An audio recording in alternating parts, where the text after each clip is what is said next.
Hello everyone, welcome to HCTV as we get set for a matchup here between the Hastings Raiders and the St. Thomas Academy Cadets. I'm Owen Neely here with my broadcast partner for the night, Reagan Hooverman. Reagan, how's it going, buddy? It's going great. You know, we got a football game ahead of us between two pretty good teams, and it's a lot warmer than it usually is, so I have nothing to complain about, and we should be in for a good time. Yeah, absolutely. The Raiders coming into this one with a 1-3 record. Conversely, the Cadets coming in with a 4-0 record. They are the #1 team in 5A football. Do you smell an upset brewing, Reagan Hooverman? What are the Raiders going to have to do to get this one done here tonight? Man, I think they got to change up a little bit of their offensive philosophy compared to what we've seen in the last few games. It's been heavily focused on the rushing attack, and I think they got to get the passing game going a little bit earlier than they have in the past. That's the thing. It's in the last game that we watched, they came out and were trying to run the ball out of some wildcat formation, and it basically stalled out for the first quarter, if not the first and second quarter of that football game. I think they got to get going through the air, and that'll open up the rest of the playbook. But it starts with getting some of their best receivers involved, and I'd start there with Reifenberger, number 11, the 6'5" receiver on the outside. He's been fantastic in every game we've watched. I want to see him get some more targets early on.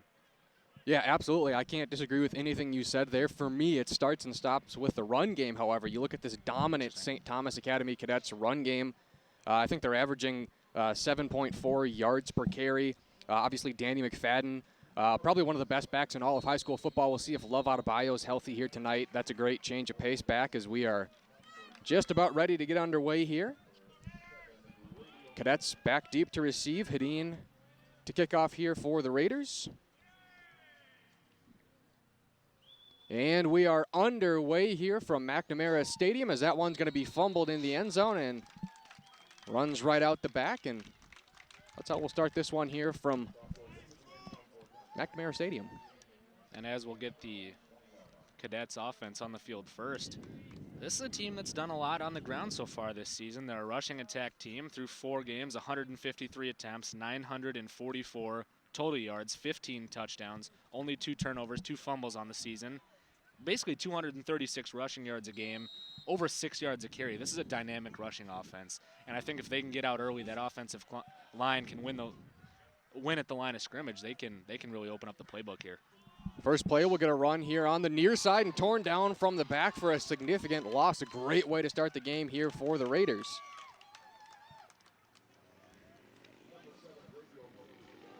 And that's a really good start for this Raiders defense. Looks like that's Lucas Knoll, listed as a linebacker, but on that play was in at defensive end and getting past the line of scrimmage through the blocks and making a nice play in the backfield, setting up 2nd and long here.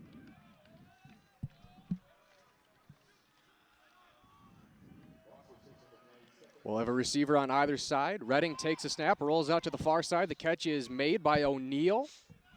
Cuts back to the inside, still on his feet, runs into his own offensive lineman as the play continues to go on, as we hope everybody's ACLs are okay when that happens. Playing a little bit of pinball right there, bouncing off receivers, off defensive backs, and then finishing off essentially off his offensive lineman. Well, looks like 3rd and medium here. First 3rd down of the game for this Cadets offense on the season, 55% on 3rd down, so a pretty efficient team in the most important down in football, and we'll see what they do here. Looks like going out of the I form. Goblish, the receiver here on the near side. It's a handoff up the middle. And looks like that's going to be enough for a first down. Was Danny McFadden on the carry. And I think if you're the Raiders or you are a Raiders fan, it starts and stops here with essentially with the defensive line. You got to get some sort of push at the line of scrimmage. You got to get to these backfields early, like we saw in the first play of the game when they had a tackle for a loss coming off the edge. But if they're going to stop this dynamic rushing attack for the Cadets, this defensive line has to get after it early. Raiders defense allowing 4.6 yards per carry. McFadden on the season averaging 7.4 yards per carry. We'll get another handoff here, this time to O'Neal as he dives forward past the 40-yard line for a short gain.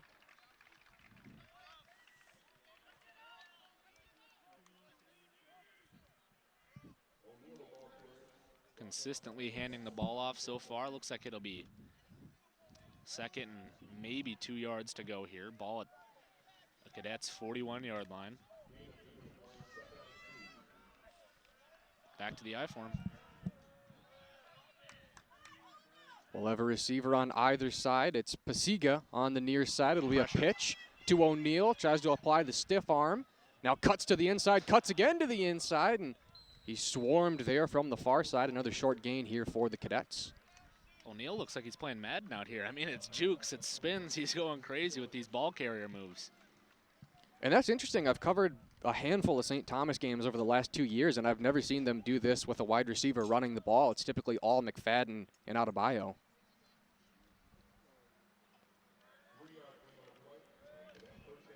So Cadets potentially opening up the playbook here in Hastings on this first drive. A receiver on either side. A handoff on a bit of a sweep there. Cutting out to the far side, it's O'Neill.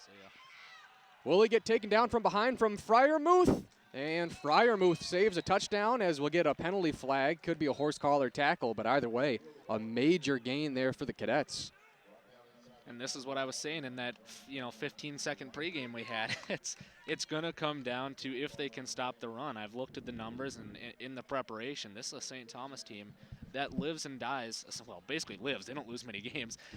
It's all through the ground game. And I said the defensive line has to get after it, but the linebackers got to help. At some point, you got to start stacking the box if you're calling plays here defensively for the Raiders. And this is the team that wallops good teams in the sectionals last year. They beat Winona, who I think was the state champ a couple of years ago. They beat them 21-0. They beat a dominant Elk River football team 53-16 from US Bank Stadium to end last year. We'll get a handoff up the middle and a touchdown there for the Cadets. That's the fullback Oscar Robbie on the 2-yard touchdown run. And if you're the Raiders,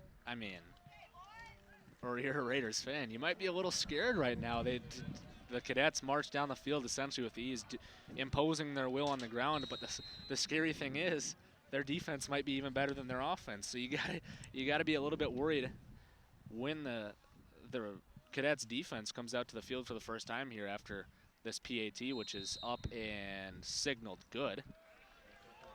And I will say their defense is surprisingly better than their offense, if that's even possible. Well, and that's what I'm saying. I was looking at the numbers, and this is a dynamic offense. You see what they can do. They've got playmakers everywhere. The offensive line is good. They're consistent. They don't turn the ball over that much.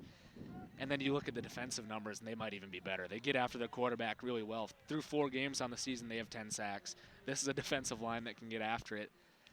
And we're potentially, it's early here. We got 8 minutes to go in the first quarter, and it's only 7-0, but it could be a long night for the Raiders here. Well, and here's something I want to point out. You look at the first quarter and third quarter stats for both teams when it comes to points scored. St. Thomas is scoring 30 points in the first quarter and 35 to start the third. And Hastings has only scored a touchdown in each the first and the third quarter. So, to start each half, they are really dominant at getting out to leads. And that's what great teams do. They come out, they try to make it a boat race. They try to get it over early so they don't have much to worry about in the second half. And if you're the Raiders, I know the first quarter hasn't been your thing this year, but you got to find a way to stay in this game. You can't afford to get down 14, 17, or potentially even 21 points. You got to come out and establish something here early on offense. A boat race, you say? That's right. Is it a pirate boat? It's potentially a ship race here in Hastings. So we'll have the kickoff here from Mark Rogalski. End over end. I believe that's Milner. Now working his way out to the far side. Bit of a stutter step, and he'll be tackled there at the 28-yard line.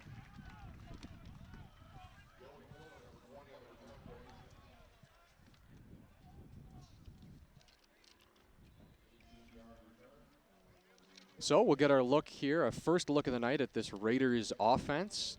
See how they can handle an early touchdown levied by St. Thomas.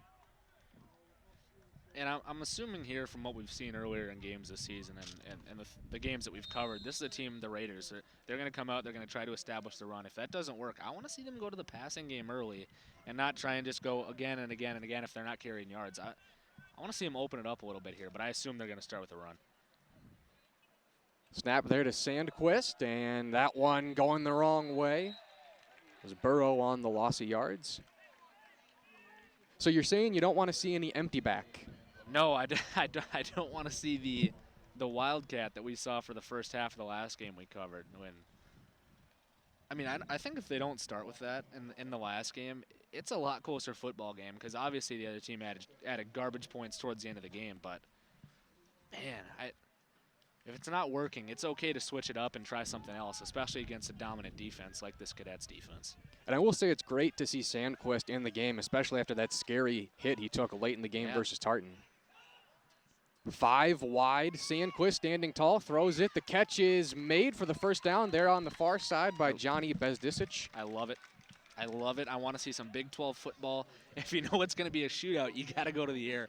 I wasn't really expecting 5 wide. I'll be honest about that. 5 wide. I think that's the first time we've seen that all year. I was going to say, I haven't seen 5 wide. We've probably covered, I don't know, a couple games there. Got to change it up. Got to do what works. And going through the air is something they've had success with this season.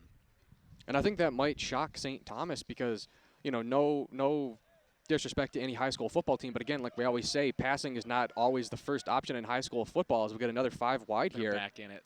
This would certainly shock St. Thomas. Airing this one out, and guys getting bumped the whole way. Yeah, that was some press coverage 20 yards down the field right there. AKA pass interference, illegal contact. Some might say that. There's a variety of calls there. You can get holding, illegal contact, PI, and they said that was none of that. In fairness, it might not have been a catchable ball, but we'll never know when you play press that far down the field. That's the type of press I wanted to see the Falcons play on at Don Page. Yeah, well, I asked about that, and head coach wasn't happy. I said, "Are you gonna press?" He said, "That's not all right, dude. You got it, buddy." So only 3 wide this time. We'll get a handoff here for Burrow, and one of the biggest hits you'll see all year.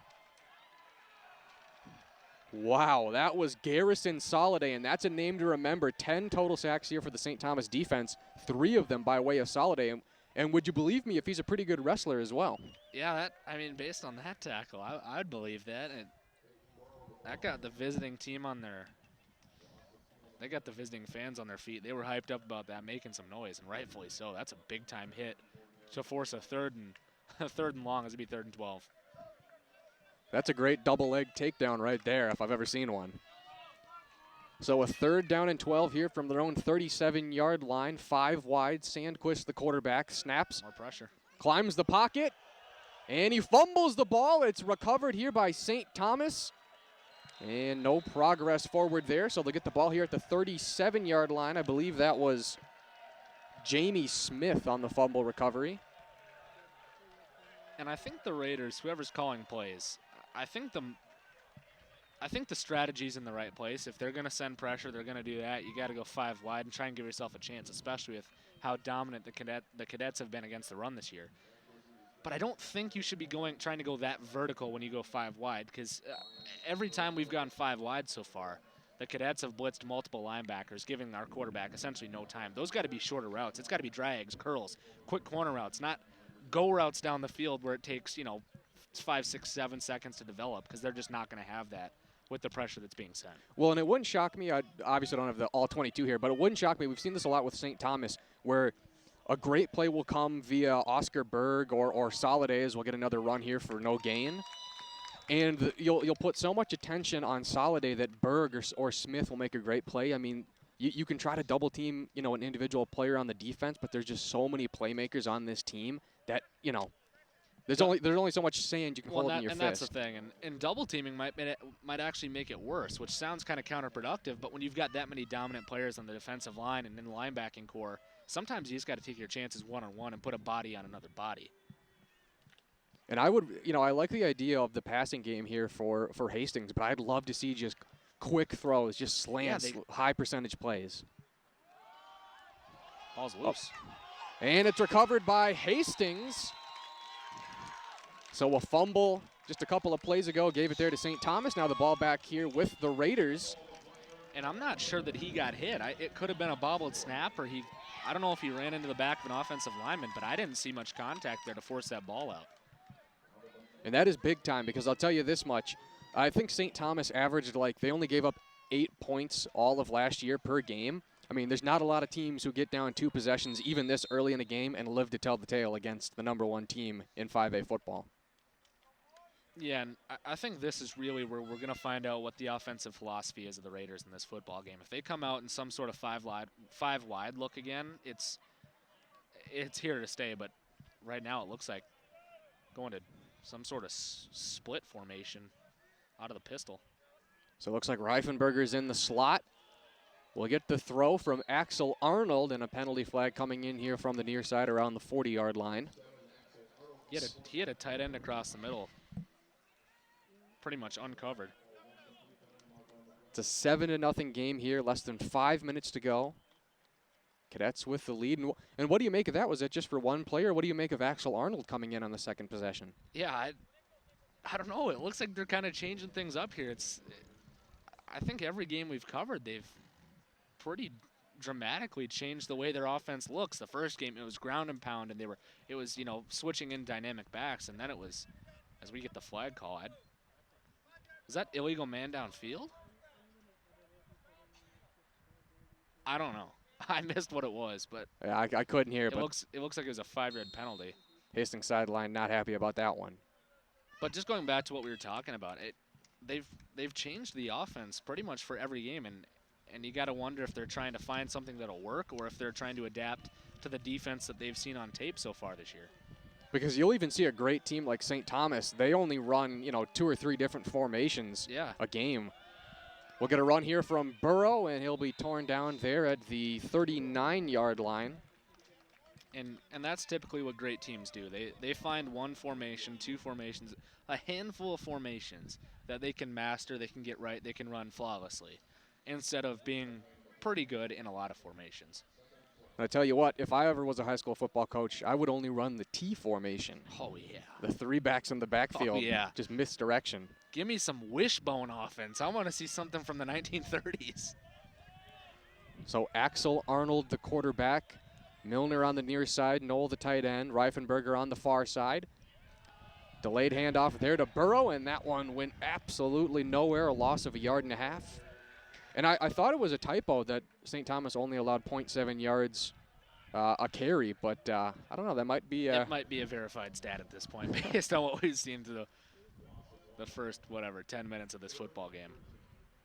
Now it's going to be another 3rd and long, and this is, if you're the Raiders, this is where you do not want to be. You do not want to find yourself in a clear passing down against one of the best defensive lines in the state. Pistol formation, Burrow the back. Looks like a couple of high safeties. Reverse. We'll get a reverse. Milner tried to cut to the inside, now to the outside. Penalty flag for good measure, and he'll be overturned there at the 42-yard line. They're gonna get a hold here on Lucas Knoll, and I'm telling you it's not. Any play where the offense is pulling severely to one side or the other, it seems like 90% of the time they got him for a hold. It's a hold. And what I just said, they got him for a hold there. I was watching the blocking as they pulled on the end around that reverse play, and I saw him throw the flag as soon as that block happened. I don't think it was a hold. And they declined the penalty here to make it 4th down and long, so the Raiders are going to have to send out the punt unit. And that's interesting. I don't know if they were maybe looking to throw it down the field. That's an interesting. I do actually like interesting play calls, but I don't know if that was exactly the correct one on 3rd and 13. Yeah. Chorlton to punt. And that one's blocked. Recovered by St. Thomas, rolling down there at the 15-yard line. Might have been Smith again. And suddenly you're in a pretty tough situation here if you're the Raiders. I mean, this Cadets team is really, really good. You don't want to find yourself down 2 possessions, and barring a turnover, the Cadets are essentially guaranteed points here at a minimum of 3. Yes, Seth Moore is the kicker for the Cadets. He's 2 for 4 on the year. And I will say, that game they played against number 8 Matamita, they won that one 27-21 in 5 overtime. I'm telling you, Matamita played the perfect game, and they still lost. I mean, it takes a Herculean effort to beat the Cadets. Back to I-form. Robbie with the carry. Had the touchdown earlier in the game down there at the 10-yard line. And a bunch of laundry on the field there after the play. Whoa. We got some extracurriculars here going on, or what?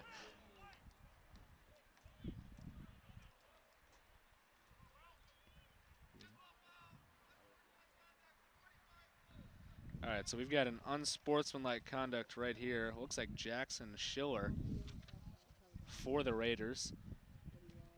And they're lucky it's inside the red zone because that's a 15-yard penalty. So it's going to be half the distance to the goal here that the Cadets are going to get to advance it, and it's going to be an automatic first down, but it's still a costly penalty. It's generally not a good thing that you get a frustration penalty in the first quarter. Yeah, that's... Robbie with the carry, powering his way up the middle, and they'll say it's good. That's touchdown number 2 of the first quarter for Oscar Robbie on a 6-yard strike. And now if you're the Raiders, you got to find a way to answer here, or at least put some first downs together, try to establish a drive, get an offensive rhythm going, because this is, if we continue on the trend we're going, this could get ugly. Well, I can't tell you how impressive it is that Robbie, the fullback, has 2 rushing touchdowns. You know, we talk all about McFadden and Adebayo, and rightfully so, but they're doing it with their number 1 wide receiver running the ball, O'Neal, and with their fullback. Extra point is up, and it is good. A 14-0 game here for the Cadets over the Raiders here with 2 minutes and 32 seconds to go here in the first quarter. And this is a Raiders offense that, as they get set here after the kickoff to come back onto the field, I mean, you're down 14 points, and there's still 2.5 minutes to go in this first quarter. The run clearly hasn't worked. The passing game, it's been opened up a little bit, but I think you got to get some shorter passes going. They've gone vertical a couple times, which is okay, but the problem is the Cadets are sending so much pressure that the quarterback just hasn't had a chance to do anything. I think it starts with curls, drags, quick out routes, just something to get the offense going and get it into shorter downs. And obviously this is a major game for Hastings. You know, you look at the Suburban Maroon Conference. I mean, obviously there's many swing games when you only play 6 games. Every game's important. But, you know, they're sitting there at 1-1. I mean, if they win this, yes, they're basically up to 2nd place. If they lose, then they stay down at 4th place. And this is also a game, too, where, you know, not to get all emotional, but, you know, if you beat the number 1 team in 5A football, like, this is a game you could remember for the rest of your life. Yeah. Might have to cut down the goalpost or something. The 8 fans here are going to climb on it and knock it over. Muffed. It's fumbled there at the 10-yard line. Spun around, trying to gain a couple of extra yards there, but it's not going to be ideal field position here for the Raiders. They're going to start at the 15-yard line. We've still got a couple minutes here to go in the first quarter, but one thing that I've noticed so far is this is a Cadets team that's physical. They're going to knock you around at the line of scrimmage. They're going to hit you hard. We saw one of the hardest hits I've seen in high school football in years out near the 30-yard line earlier in this game. I mean, this is a team, it seems like they're going to try and scare you. They're going to hit you hard. They're going to dominate you, and they're going to see if you fold. So now it's on the Raiders to answer back and show that they're not going to give up, especially with time left in the first quarter. That Soliday hit is like those YouTube compilation hits that you'd see from, like, the NFL in the 1970s. They'll see that. Yeah, that was a Steve Atwater play. And a run up the middle. That one going nowhere. Lucky to get back to the line of the scrimmage. We'll see where they spot it. And on the 3rd possession, Sandquist was the quarterback. You know, a lot of people would say if you have 2 quarterbacks, you have 0. I agree with that. You got to go with someone. I mean, I just...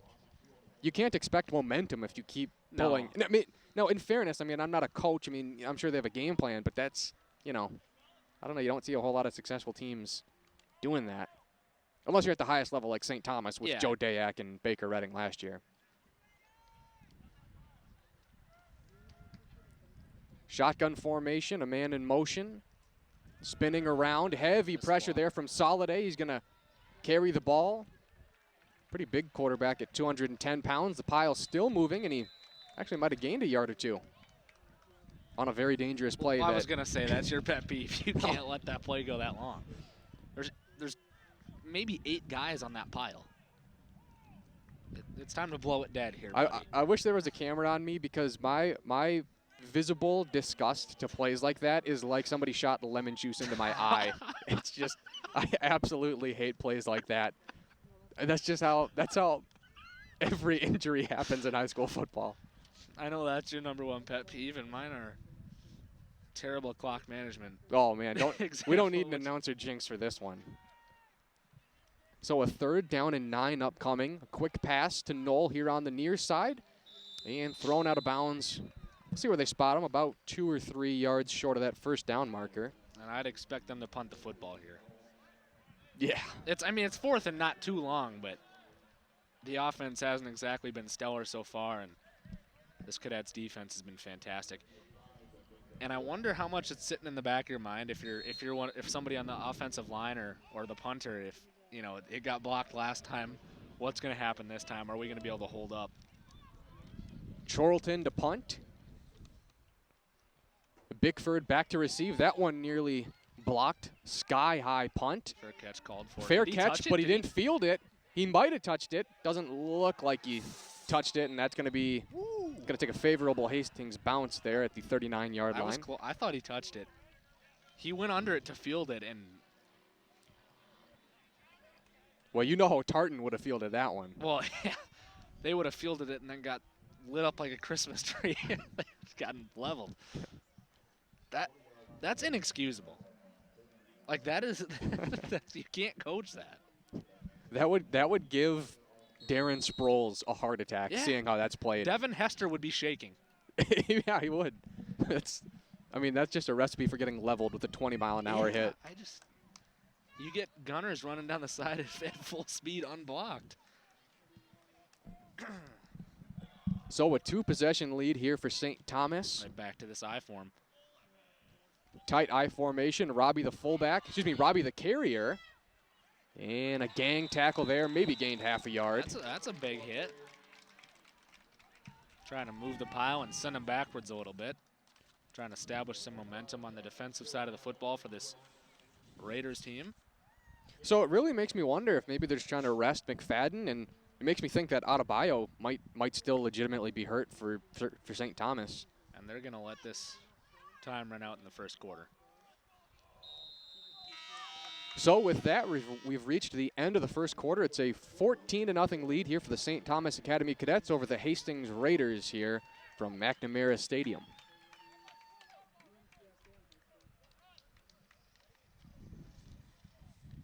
And obviously, if you're a fan of the home team, I mean that's a tough first quarter to digest. Yeah, and that's unfortunately, if you're like you said, if you're a Raiders fan, it's hard to go much worse than that in terms of how it played out. I mean, they just couldn't get anything going. The defense had some troubles against this really good Cadets offense, and you get a punt blocked. And special teams, they can swing a game, and when it's already stacked against you, and then a special teams play happens that leads to a touchdown, it's going to be tough to fight back. But I guess the bright side is if you're a Raiders fan, they got 3 quarters to do it. There's a lot of time left, and it's only 2 possessions. And St. Thomas coming off of a weirdly close game at Apple Valley, 15-0. So I'm sure they're eager to run up the score here, as it looks like we'll have Love Adebayo checking into the game. Adebayo with the carry, finds a hole. Wow. A powerful stiff arm getting around the edge, spinning around and out of bounds. Looks like the game plan was to save him for the entire first quarter. Yeah, he was showing shades of Marshawn Lynch right there, dropping his head, knocking guys over, just running over defenders and being physical, even 5'10", potentially 15 yards past the line of scrimmage. And he's the ideal build for a high school running back because he's 5'9", he's got a low center of gravity, but he's still 180 pounds, if you can believe it, looking at him. Yeah, he can knock guys over, and that's the thing. Like you were saying, he's versatile. He can be fast. He can shift around and get creative and make guys miss. It's the perfect build for a running back. Another handoff here to Adebayo. A great block there by the right guard. Still powering his way forward, and that's a gain of 17 yards by Adebayo. And a big-time stiff arm right there to add 3 or 4 yards to the carry after the contact.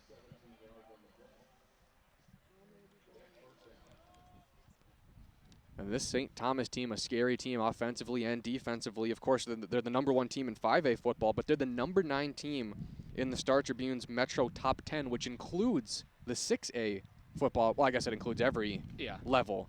But that's impressive because there's some very good teams at the 6A level. Fresh new set of downs. Fake the handoff, throwing that to the near side corner and just ever so slightly overshot Grady O'Neill. And if that pass is on target, it's a touchdown. Beating the corner by 5+ yards, trying to find the back of the end zone, it just sails out of bounds. And that's the thing, too. The bread and butter of St. Thomas is obviously running the ball, but they run it so dominantly that their passing numbers are so efficient because it's just 3 straight runs and then a long passing play, a chunk play. Well, and that's the thing. It's like I was saying earlier in the game, that's what happens when you have a dominant running attack on offense. The defense has to commit so many bodies to the box, to the line of scrimmage to try and stop that run that it opens up one-on-one coverage on the outside. And it looks like we have one-on-one coverage on the outside for both receivers as we'll get a pitch here to Adebayo, and pretty hard tackle out of bounds. Tough to see from the angle up here, but looks like a short gain.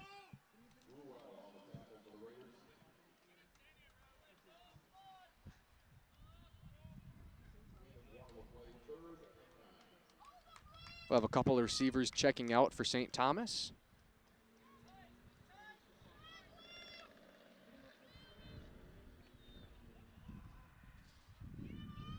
Now, Seth Moore's a pretty good kicker, but kicking a field goal from the 19-yard line might be a little too much here in high school football. Especially with some wind.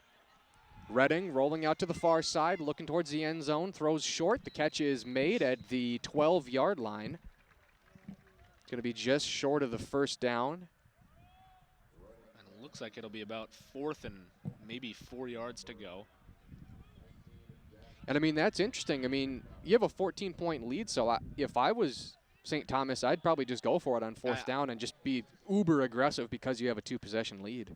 I agree. It's 4th and not too long, about 4th and medium. Yeah, they got it marked at, looks like 4th and 3. So I think you go for this to keep the offense out here, especially with how good that their offensive line has been so far through this first quarter. Goal line formation, Robbie the back, Adebayo. The running back, and a major hit there. Fired through the hole there was John Shorelton. And that's exactly how you answer the call, like I was saying earlier. Obviously, it's going to be smart there for the cadets to go for it. But when you're unblocked and you come off the edge, especially in a 4th and short, you got to lay some wood. You got to hit him hard, and that's exactly what he did. He leveled him, getting the ball back for this Raiders offense and showing signs of life that they're not going to give up, even down a couple possessions early. Punters are people, too. Man. Obviously, he's the full-time linebacker as well. Yeah, but we've seen some big hits so far in this game. This is physical, and this is high school football at its best. And I can't even put into words how impressive that is. I mean, this St. Thomas offensive line, I mean, like I was telling you pregame, yeah. Tommy Brandt, who I think was a left tackle for this team last year, 3-star recruit, went to Air Force. I mean, they oftentimes have, that's tremendous a team that offensive line. Yeah. Wildcat. So no, it's 5 wide. Following the turnover on down, we'll get 5 wide. Axel Arnold, the quarterback, quick throw. And the catch is made, a gain of 5 yards there on the curl. And this is what I was talking about early. Plays like that. I mean, it's going to be interesting to go to 5 wide, but when you're running short plays and quick throws, they got to commit to the pass. They can't send too many guys because it's going to be one-on-one. You run some slants. It's nearly impossible to cover 5 short routes at one time. So you got to drop some extra guys back into coverage if you're the cadets. I love that play calling by the Raiders. And I will say, obviously, a lot of teams don't have success against St. Thomas, but when they do, it's usually through the air. They're going right back to it. You'll probably see these linebackers blitz up the middle. Here they come. Heavy blitz, airing this one out, and he was just a foot or two ahead of the ever-speedy Burrow. And that's the thing. It opens up plays like that. Just those short routes, the curls, the drags, something to get those defenders a little bit closer to the offense, a little bit closer to those wide receivers. It opens up one or even double moves to the outside. And right there, if that ball's just, a yard or two closer, it's a touchdown for the Raiders. And that was still pretty tight coverage there by the defensive backs, but if he almost thread the needle. I mean, that's a really tough throw to make. You can't expect a lot of high school quarterbacks to make throws like that. 3rd down and 2, less than 9 minutes to go, a 14-0 lead for St. Thomas over Hastings, rolling out to the near side. Arnold looking to throw, pressured by Soliday, and he's going to be tackled for a loss there, about the 18-yard line. I'll be honest, I don't like that play call where they have him roll out to the side that's not his throwing side. It makes it really difficult to throw across the body, especially in in short yardage situations like that, I'd rather have him flip the formation, even if it's on the short side of the field, and run it to his side where he can get a ball out quicker. Yeah, I agree. In an offense where it's, basically a 50-50 proposition, whether or not you're catching the ball, that's a lot to ask if you're quarterback. Yeah, thrown across the body is a recipe for disaster as the punt unit comes out here. Yeah, ask Brett Favre in the 2009 NFC title game. Is that one Blocked. might have been blocked a little bit, and a great catch there by a coach on the near side? Maybe he needs to suit up. We need to get him out there Yeah. running some routes. Well, and this is my observation, but it's obviously way easier said than done. But when it comes to the punt unit and the passing game, it's just got to be about time to punt and time to throw. I mean, you can't sit there for 3 You gotta seconds. get it out faster. Yeah, that's 2 tough special teams plays for the Raiders so far. And usually you make one of those mistakes in a game, it's enough to swing the football game. Yeah, and obviously you can win a win a game on special teams, but a lot of the times it's easier to lose it on special teams. Yeah, and when you're given an offense like this that's been so dominant this year, short field after short field, it's going to be hard to get back into this. 2 tight ends set. We'll get the handoff here to Adebayo. Full head of steam, and he fumbled the ball. They blew it They dead. blew it dead, but it Wow. was going to be recovered there by, I believe that was Xavier Deutsch. We got some noise being made here for this Hastings home crowd.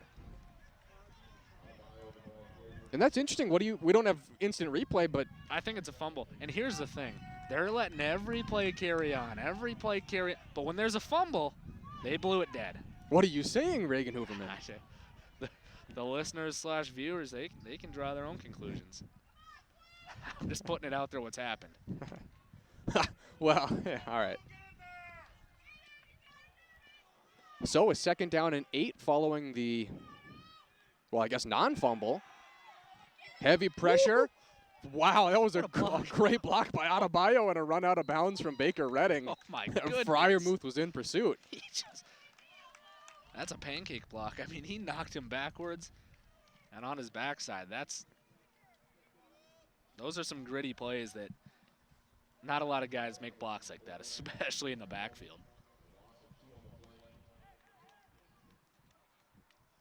I don't even have a comparison for that. I've never seen that. Running backs don't make blocks like that. I mean, that just doesn't happen.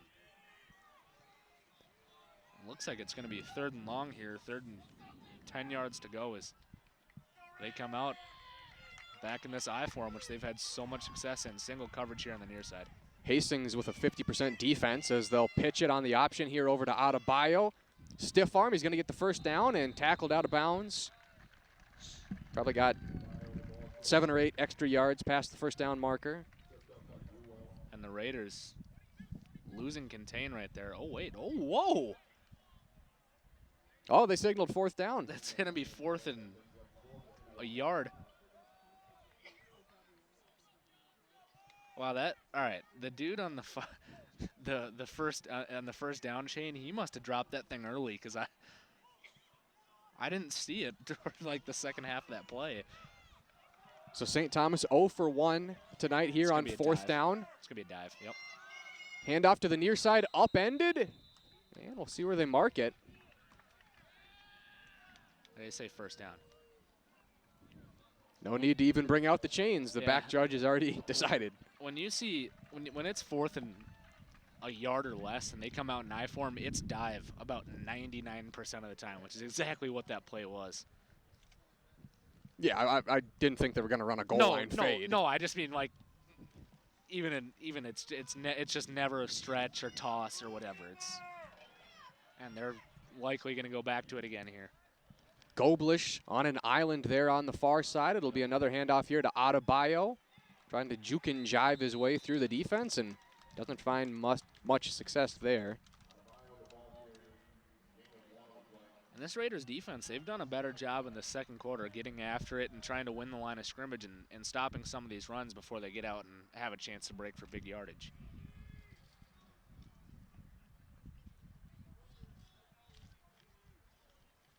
So it's a 14-0 game. The Cadets got up very early in this one, but the Raiders defense holding up very nicely when they need to in the 2nd quarter. It's gotten a lot better. Only one receiver out here. So Neal on the near side, Redding Catch is made.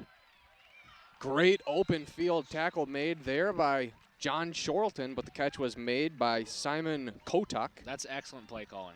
I mean, you bring in extra offensive linemen that are essentially tight ends, and you get them to run some routes out of a formation where they've been so run heavy. It's the perfect play to open up the playbook after what we've seen so far out of that I formation. And they've still got a yard to go here to pick up a first down. Yeah, 3rd down and 1 here from the 16-yard line. 5 minutes to go before halftime. 2 tight ends set, single back formation. It's a pitch to Adebayo on the far side, finds a hole, and he finds the end zone there. Touchdown, Love Adebayo, 16 yards. And that's a really good play call for the Cadets there based on the pressure that was coming for the Raiders. I mean, they're going to bring linebackers up the A-gap, essentially the each side off the center. They're going to send linebacker pressure, and they run a toss, and there's just nobody there to contain off the edge. Makes one guy miss, and it turns into a touchdown. Oh, wait. What's going on? Is there a flag? There must have been. I didn't see a flag get thrown. I also didn't see a call. All righty then. Well, let me cross that off my sheet there. So 3rd down and 1. Or 3rd and 6, excuse me, as they update the board. So it must have been a hold, maybe, because I don't. 10 yards. It's 3rd and 1. I don't know what the call was. We'll get a handoff to Adebayo, and he's torn down in the backfield there by Charlton, who's having himself quite a night here. Well, that's a very big swing on the win probability. That's absolutely fantastic. They run the exact same defensive play call as last time. They bring pressure up the A-gap through the middle, and Charlton gets through that time, makes a big-time tackle. And like you said, he's having a really fantastic game on the defensive side of the football so far. So a 4th down upcoming. Looks like the offense is still on the field. Yeah, it's a weird distance, but I think you feel more comfortable on 4th and 6 here from the 20 than you do taking a, 38-yard field goal. O'Neal and Goblish here on the near side. Heavy pressure up the middle, throws that one away. And another turnover on downs here for the Cadets offense as the Raiders will take over from the 21-yard line. And I know it might sound weird for people watching or listening at home. This Raiders defense has done its job. You think, well, they've given up 14 points though, and it's not even halftime. No, I mean it's been short field after short field for this defense, stop after stop. That's 2 4th downs that they've made a stop on. It's time for the offense to get out here and essentially hold up their end of the bargain. And the only thing that scares me about this game moving forward from a Hastings defensive standpoint is that they were willing to rest Adebayo for the first quarter. We've seen like 2 carries from McFadden. It really makes me think that at halftime they're just going to come out with their best running back completely energized. And that's why you got to put some points on the board on this drive. You can't let this stay at 14. So Sandquist now in the game. A handoff to Burrow, tries to get around the edge, and he's wrapped from behind. Stay with me on this one. Yenica Fandungala on the tackle. Sounds good to me. This is one spot where I wish we had live stats, because I would love to know what it is for yards per carry here for this Raiders offense. It might be negative. It might be negative. I mean, you got to find a way to either get it going or you got to go back to that 5 wide, which they were at least having some success with earlier. Well, and correct me if I'm wrong, but every single possession except for maybe one, they've flip-flopped quarterbacks. Yeah, I think we need some consistency here. Short routes is what you want to see on this. Expect more pressure up the middle. Here it comes. 5 wide, low snap, quick throw, and a little too low there, intended for Milner.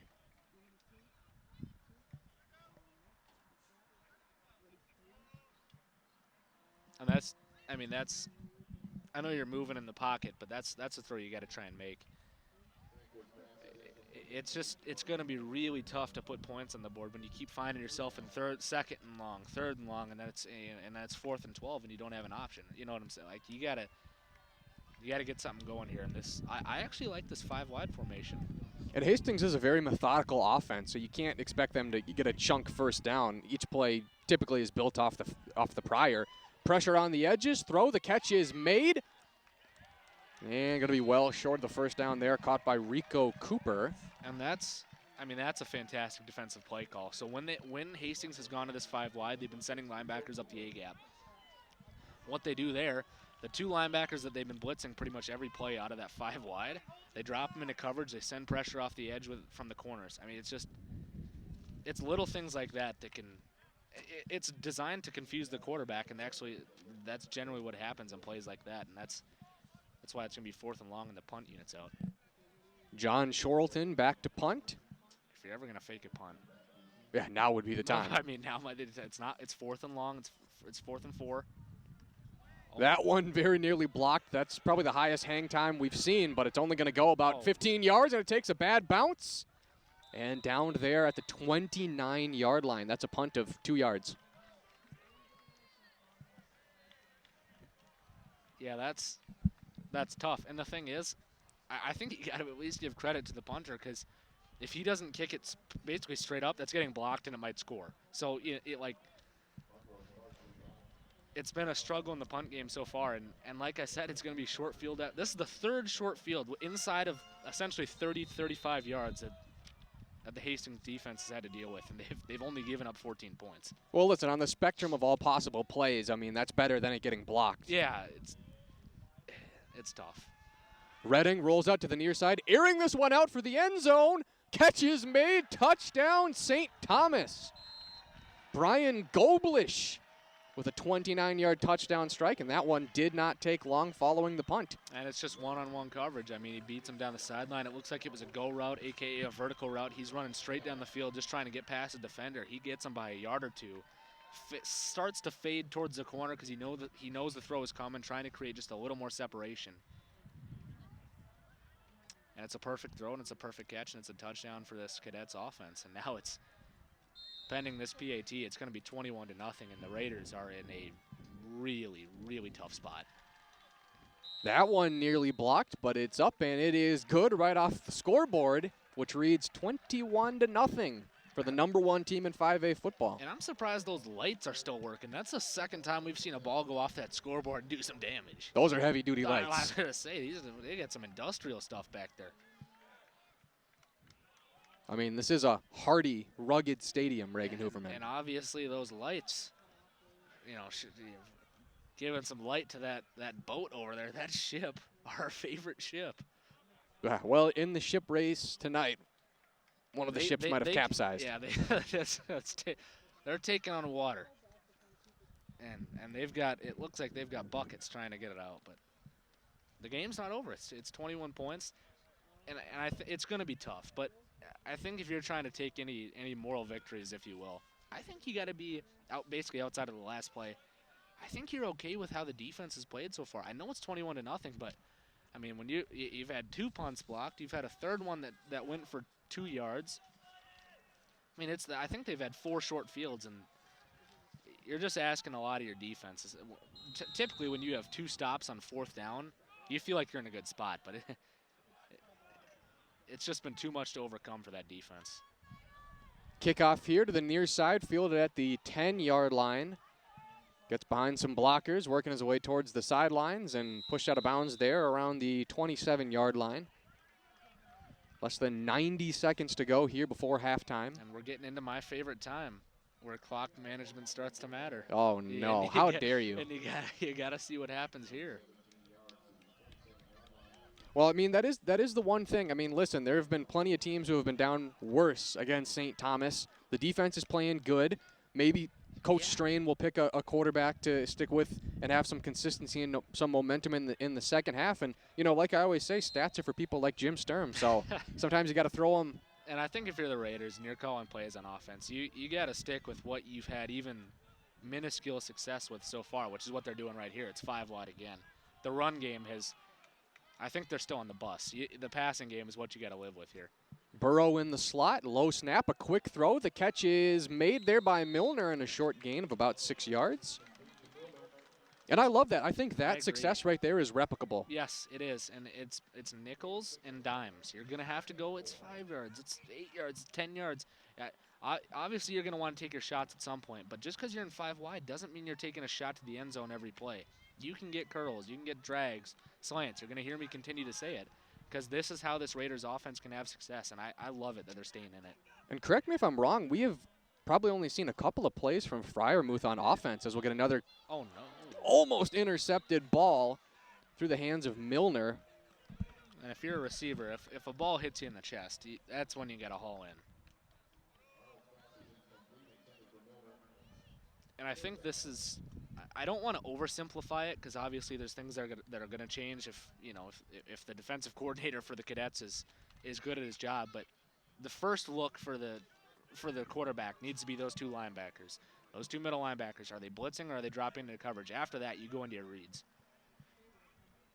Axel Arnold, the quarterback here for the Raiders. Another quick throw, a quick catch from Milner, and it'll be torn down there at the 39-yard line. Good enough for a first down. And that's a great play on third down. And that's what I'm saying is, as soon as the quarterback for the Raiders identifies what those linebackers are going to do, he's going to know how much time he has. If he sees them shoot towards the gap, he knows it's going to be a blitz. He's got to get it out quick. If he drops, he can maneuver in the pocket and try to make a completion. Hurry up offense, 60 seconds to go, little pressure, and overshoots his man, intended for Milner. And they're bringing that. Every time they drop those linebackers into coverage, the corner's been coming off the edge. And Hastings still has 3 timeouts. For that matter, the Cadets also have 3 timeouts.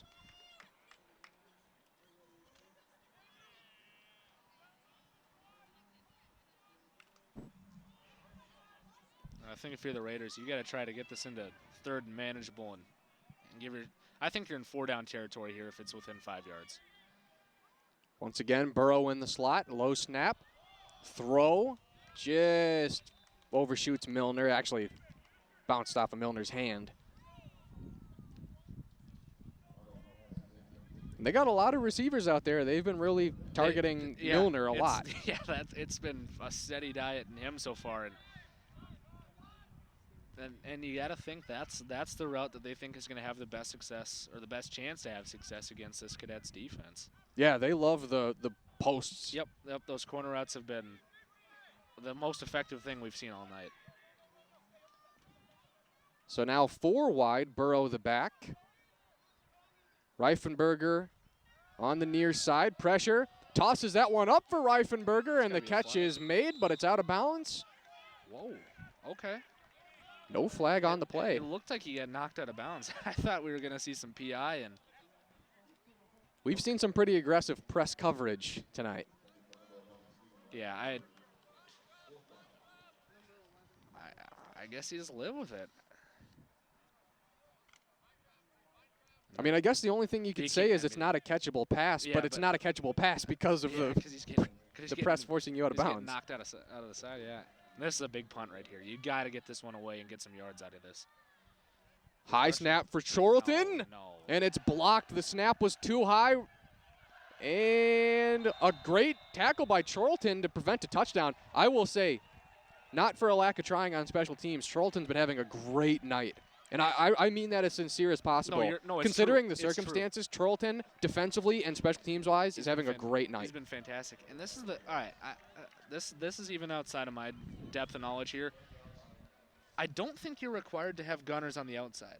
I don't think, as long as the guys are on the line of scrimmage, I think you can basically tack them in closer to the offensive line. I wonder if you don't just bring those guys in as extra blockers instead of trying to gun down the side and get ready for a tackle. That isn't going to happen when you get blocked every play. Well, we've seen that happen, right, where you can have a second tier of blockers, like a couple of yards back on the line. Rolling out to the near side here is Redding. Throw to the end zone. Catch by Robbie. And looks like that one's coming back. There's a penalty flag there on the line of scrimmage. Adebayo protesting. We got a hold. So that's a lifesaver there for Hastings right before halftime. And I don't know what this is called. Maybe you're a better special teams coordinator than me. But I almost wonder if you couldn't do that thing where you shift everybody to the right and you kind of punt at an angle. Yeah, maybe to buy you like a. I know what you're talking about. I don't know what the actual name is, but I know what you're saying. I don't see the value in having a gunner on each side, on the near side and the far side, to try and prepare for a tackle. That likely isn't going to happen. I think they've been blocked 3 times tonight, and the 4th punt went for a couple yards. 4 receivers set, 2 wide receivers in the slot there on the far side. Rolling out is Redding. Slings that one, and the catch is not made there by Goblish. And he's throwing across his body right there, and that's the reason it's off target. I mean, it's so hard to throw moving and then trying to throw across your body, bringing your arm back like that. And to go back to the special teams conversation, I'm not trying to get wacky here, but do you just try to, on 4th down, do you just try to throw up a Hail Mary to Reifenberger? Because if it's picked, it's a punt. If it's caught, it's a catch. And the worst case scenario is it's incomplete. But I mean, more than half of these plays are getting blocked. Yeah, I mean, you can't punt. I mean, there's been 3 blocks and another punt that went for about 3 yards. I think you got to bring those extra guys in and try and get some more blocking, because what you have now isn't working. Redding hands it off to Adebayo. Tries to find new life, but he's going to be taken down there for a short gain. 15 seconds before halftime. They'll use a timeout here. But I mean, you got to get creative with your play calling. If you know that more than half of your punts are getting blocked, I mean, outside of realigning the blockers, how do you fix that mid-game? There's no other way to do it. I mean, it's just your guys aren't. I don't know. Can you move the punter back further, which sounds counterproductive, but if he can move back 2 extra yards and it doesn't get blocked, I'll sacrifice that if we can get the ball off. You know, if you move him back 10 extra yards, it's still a net. Yeah, and I just don't know how you deal with that, because when you're struggling this much on special teams, it's... Well, and Charlton's been playing great because he's made the adjustments to punt higher and punt quicker, but on that last one in particular, the snap was so high that he had to reset. And when they're hitting you a second or 2 after you get the ball, you're never getting that punt away. I mean, it's just not going to happen. That's not on the punter at all. Well, and think about the mentality of Charlton. He knows he's probably going to get hit. I mean, that's a scary thing. Ask any kick returner. Yeah, I mean... 4 wide, Redding looking left, throws it, and it's dropped. That's going to be a jammed finger. hit him right in the hand. Yeah, that's going to hurt. Yeah, that's not, yeah. Yeah, ask any Green Bay Packers wide receiver when Favre was there. Those ones don't feel too good. Didn't he have a list of broken fingers in his locker? Yeah. Favre was saying he was trying to hurt guys' hands in practice. This was when he was, I mean, this was before he was obviously Brett Favre, the Hall of Famer, but he was like, I'm like 3rd on the depth chart. I got to show him something. I guess I'll just show him my arm. I mean, you got to find a way to get yourself noticed. Might have won more Super Bowls if he didn't break the hands of all of his receivers. So it's 4th down and 21 here. Essentially 4th and goal. Yeah. Redding throwing to the end zone. And it's tipped. It was tipped there by Colin Stewart. 4 seconds remaining on the clock. 21-0 lead for the Cadets over the Raiders. And probably just get a kneel down here. I was going to say, that's exactly where I was going. You come out, you send the offense out, you kneel the football down, and you take it to the second half.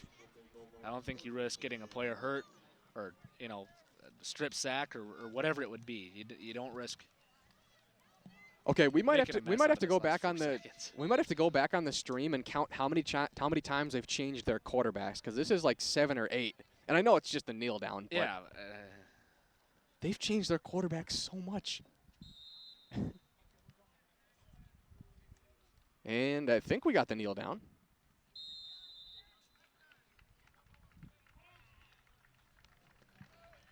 So with that, we're going to reach halftime here. It's a 21-0 lead for the Cadets over the Raiders. We'd like to... So we'll be, as we get set for halftime here, we will have some sort of homecoming, either coronation or celebration or what, but we will be bringing that to you. So don't go too far here on Hastings Community TV.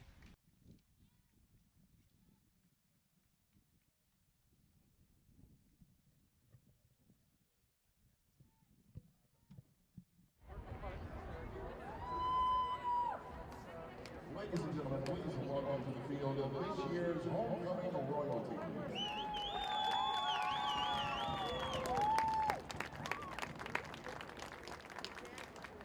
Our first pair this evening, Abby and Axel, 6 feet apart from Kyle Bauer.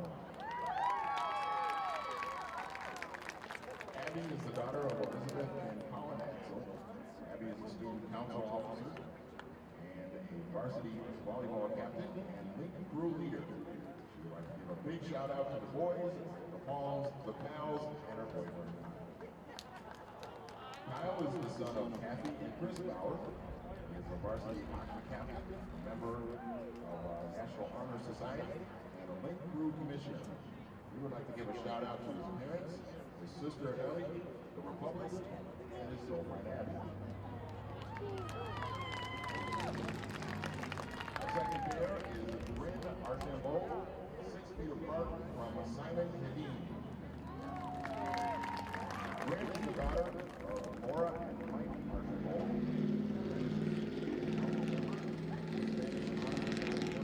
And a Link Crew leader. I'd like to give a big shout out to her family and friends. Simon is the son of Lisa Hadeen and Judy Pekacek. He is a peer helper, a National Honor Society member, and he plays baseball. We'd like to give a shout out to his grandparents, Sven and Lavon, his girlfriend, Linnea, and of course, the boys. The third pair this evening is Aaliyah Cordona, 6 feet apart from Thomas Jensen. Aaliyah is the daughter of Brenda Cardona and Richard Cole. Aaliyah is part of the Hastings High School's AVID program, the Bloom Diversity Club, as part of the Riverside Company. I'd like to give a big shout out to the PG girls, her parents, and Mrs. Meyer. Tommy is the son of Melissa and Mike Jensen, a varsity lacrosse player, member of Riverside Company, and marching band. We'd like to give a shout out to his parents, Mike and Melissa, grandparents, Lynn, Bill, and Bill Miller, as well as Neil Jensen and Mary Riddell.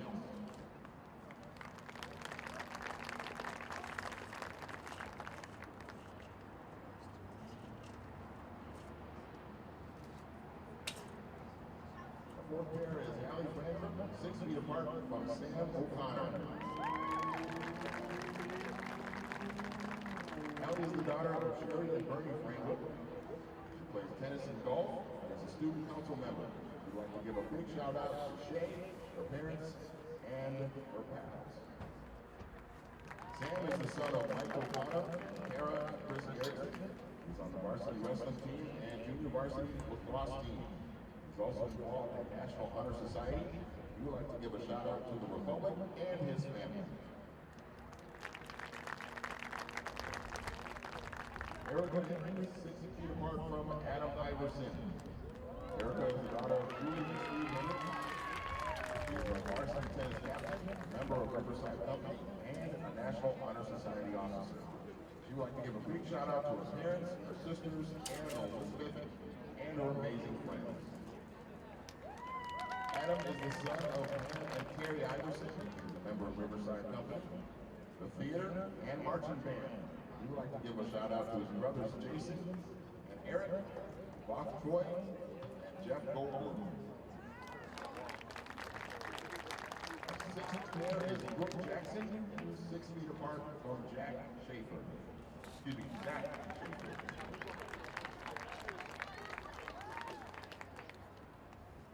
Brooke is the daughter of Jen and Brad Jackson. She's on the girls varsity basketball team and girls junior varsity golf team.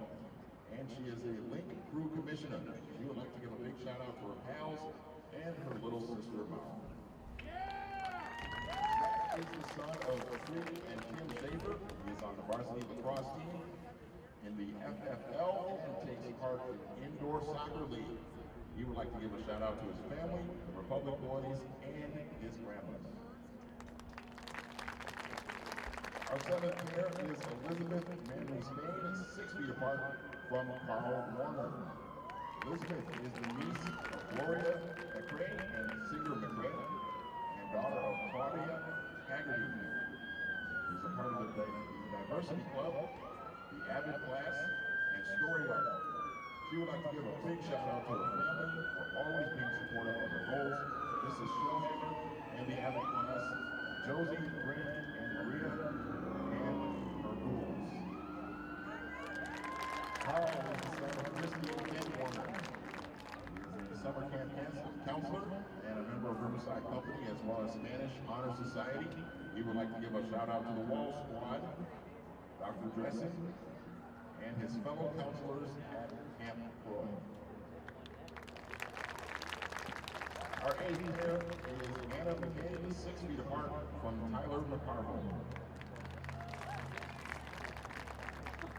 Anna is the daughter of Heidi and Brian McCabe. She is a level 10 gymnast at Perpetual Motion Gymnastics, a president of the Red Cross Club, and a Link Crew leader. She would like to give a big shout out to her parents, her sister, Madeline, and her pals. Tyler is the son of Katie and Jason McCarville. He is a varsity hockey captain, a Link Crew leader, FFL All-Star. He would like to give a shout out to his friends, family, Raider Nation, and his beautiful girlfriend, Lauren.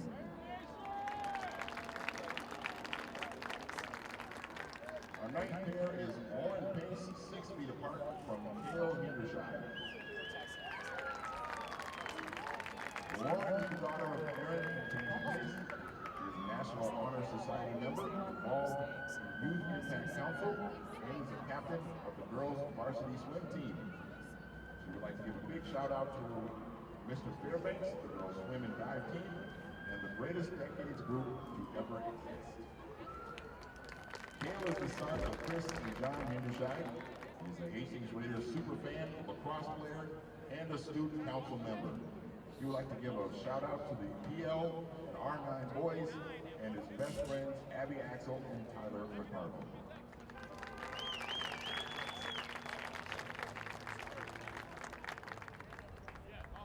Throughout the week, these 18 seniors have competed in a series of competitions. The student body voted on who did each event best.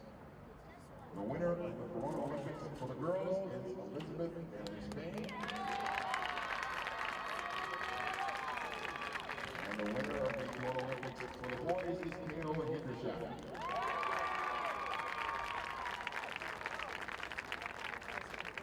Congratulations. And now, to crown your homecoming king, Davida and Boo will crown the king.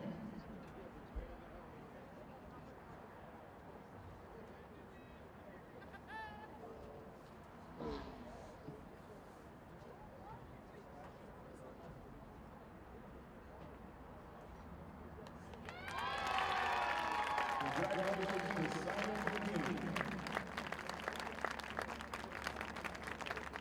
And finally, the homecoming queen, Maria Hastings, will crown the queen.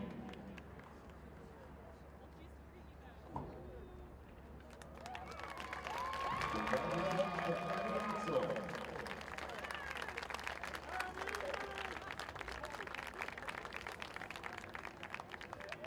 Ladies and gentlemen, have another round of applause for our 2020 Hastings homecoming royalty.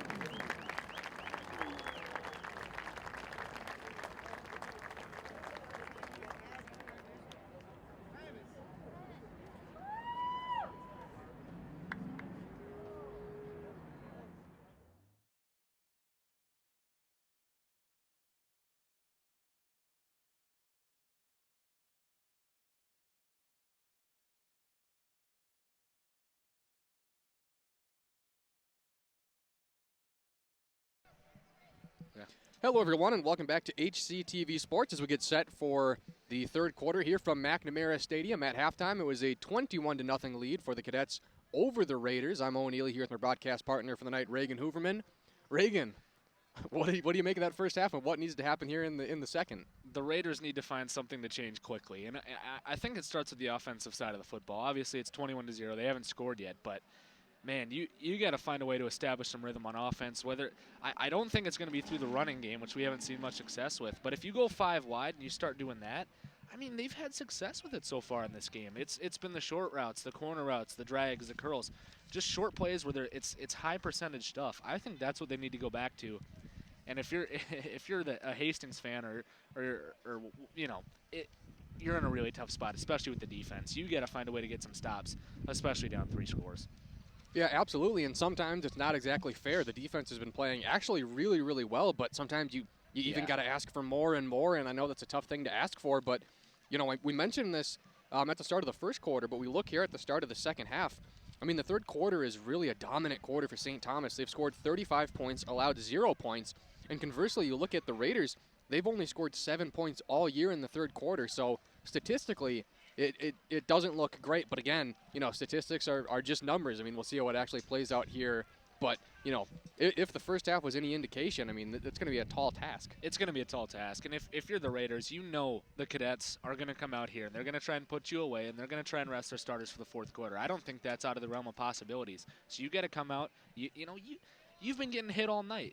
They've been throwing some punches. You got to fight back. You can't fold. I know it's 21-0. I know everything's stacked against you right now, but you got to find a way to come out here and establish something. It doesn't matter if it's winning the line of scrimmage on offense or finding a way to force a turnover on defense or getting off a punt that goes for, 30, 40 yards.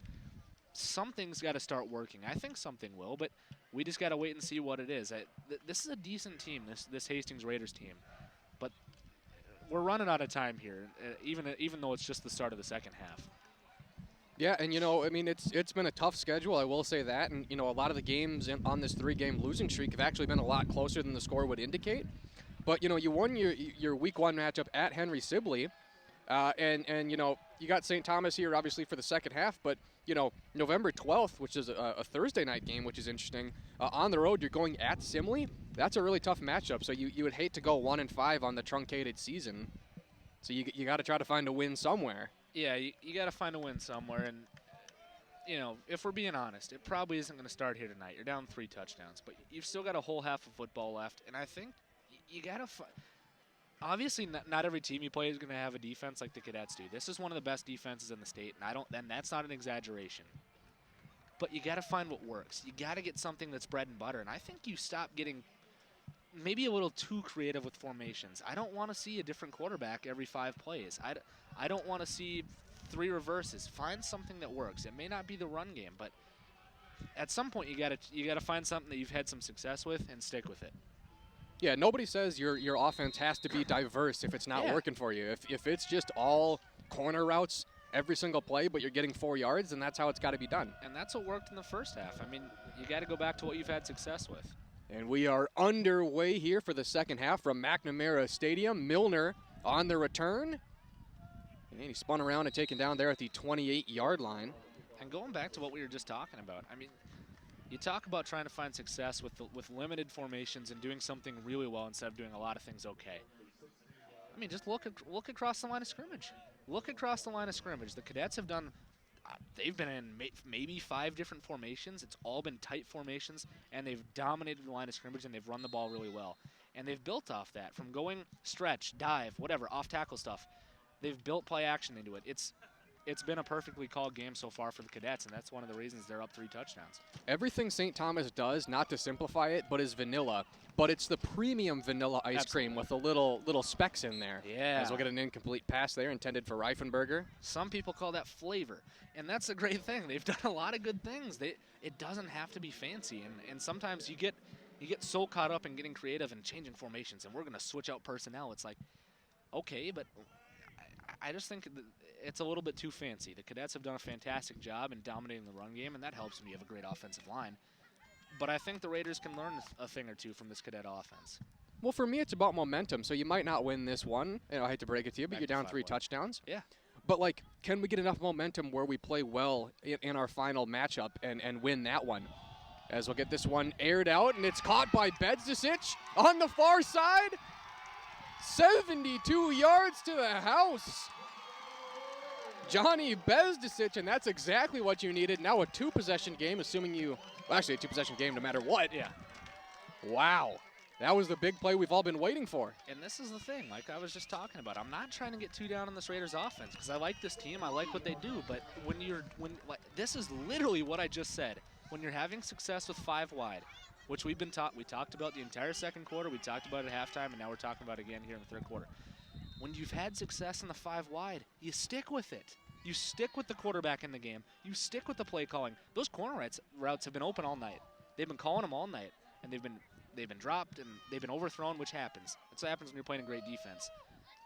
But it's finally open. You hit when you score a touchdown. Hedin's extra point has plenty of mustard on it, and it is good. That one nearly went into the avenue. That nearly busted a window at the store across the street. That was a bomb. So I was talking about momentum, and I think this sealed it right here. I'm talking about momentum from game to game, but I'm also talking about the momentum that you won't get if you keep switching quarterbacks. I think because of that touchdown, let's just stick with Arnold and see what we can do. Let's see if we can build any momentum.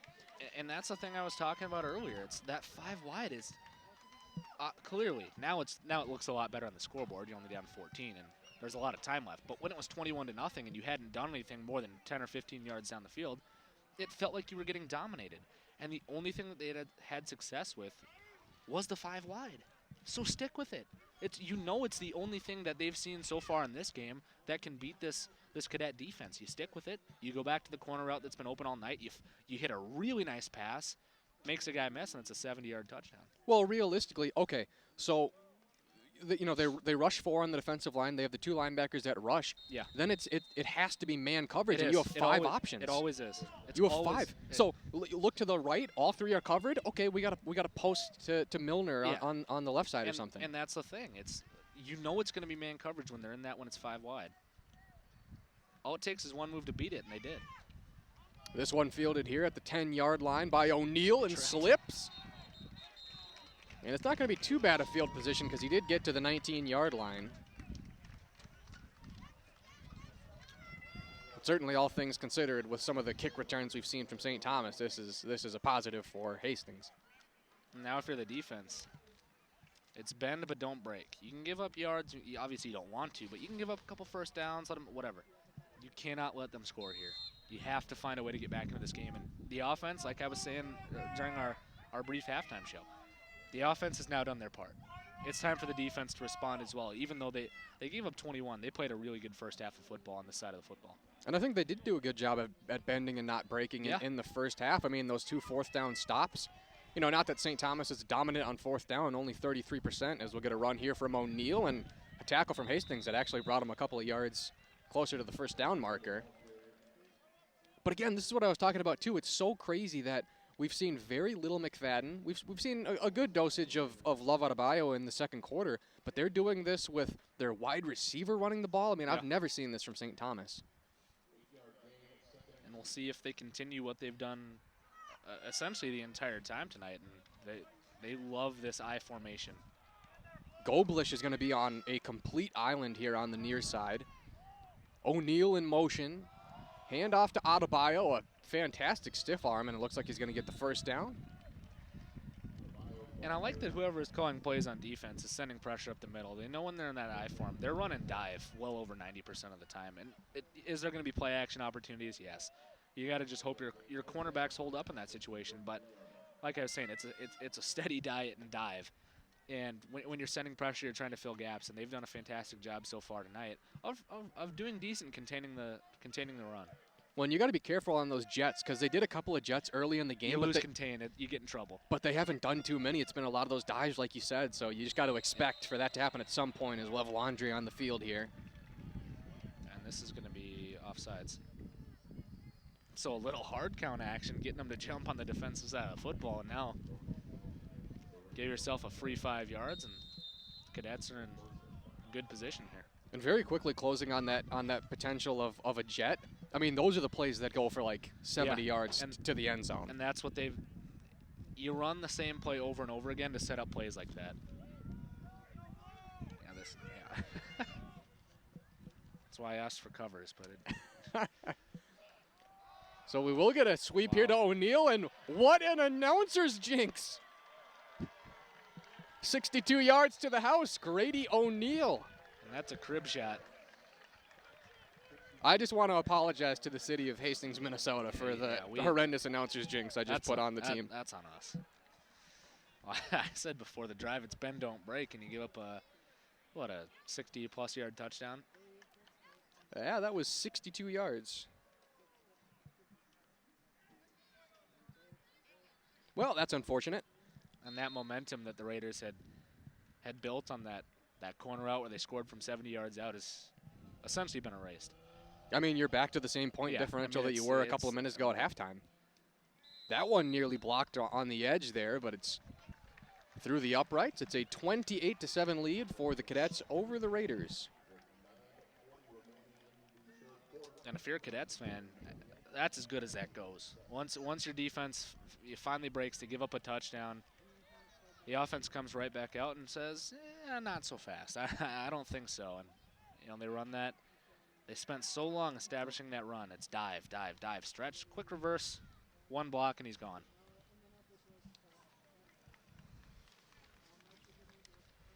Man, it's almost like there's a reason why St. Thomas is the #1 team in 5A football, and we're finding it out here tonight. I mean, that's got, I have no idea what they said in the locker room at halftime, but it's got to be, it's such an interesting spot when we see these two drives transpire. Like, what do you tell your team? I mean, that's a little deflating. Yeah. I mean, there's no other way to put it. I think if you're a head coach, I don't think you go into the locker room and, and just start spouting and, we got this, we're right where we want to be, because that's not true. I think you go in and say, we play a really tough second half of football and, let the chips fall where they may. It is getting windy here. Yeah. Just going to acknowledge it. Bit of a squib kick that's going to be fielded on the run there from Milner. Finds a gap, cuts to the outside, and it'll be taken down at the 46-yard line. That's great blocking on the kick return, setting up really good field position for this offense. Now starting out, looks like maybe the 45, 46-yard line. And, Milner's a wide receiver, but he's looking like a little bit of a running back there, because that was a high football IQ to know to cut to the inside. Following blocks, getting shifty, making the correct cuts, and giving this offense a good starting field position. Well, I suppose to some degree, I mean, that's all you have to care about, because if you get too throttled down and thinking about, well, we're down 21, you got to attack it play by play. I know that's a cliche, but you can't think about, there's no 21-point play that you could get.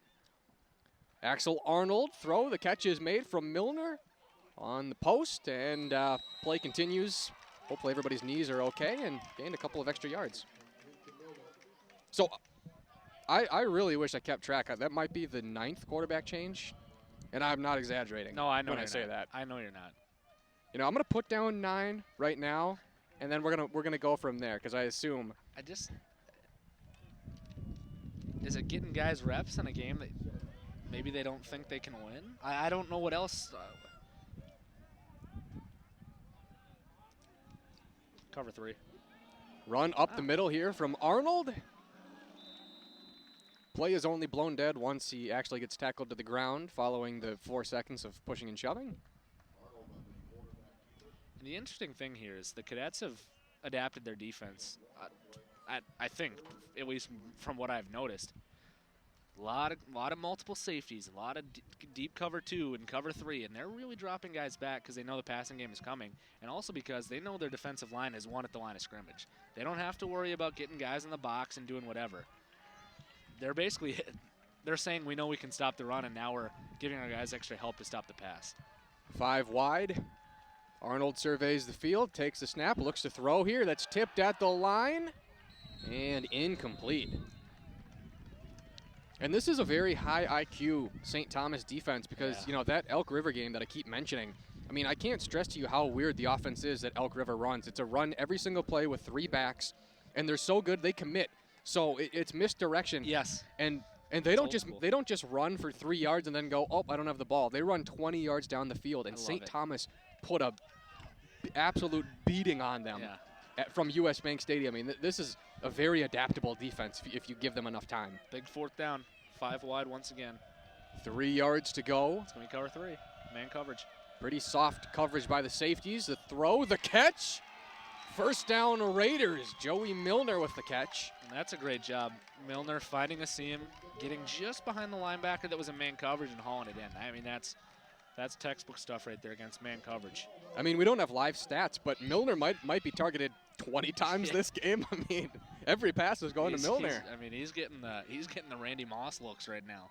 So maybe I can set up a jinx here in favor of the Raiders, but not a lot of passes to Reifenberger. We're in a goal line fade part of the field. And he's been fantastic throughout this season. You got to find a way to get that guy involved. He's a playmaker. Alex Herring 2.0. I know where I'd like to see him play college next. Arnold trying to evade the sack, and he is thrown down actually pretty hard. Sack made there by Jackson Sisuglu. Sorry for butchering that one. You did your best. Circeuglu, there we go. Trying to remember how how Toby pronounces it. And that is, I mean, how many sacks have we seen today? We must be at like 14 or 15 on the season.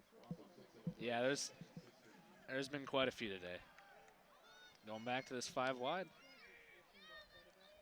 So it's Cooper and Milner on the far side, Burrow, Reifenberger, and Bezdicic on the near side. And that one right through the hands of Reifenberger. Essentially tackled from behind as the pass was coming in by Ryan Creamer. Oh, quarterback change, that's 10. Yep, I was gonna say. Missed that one.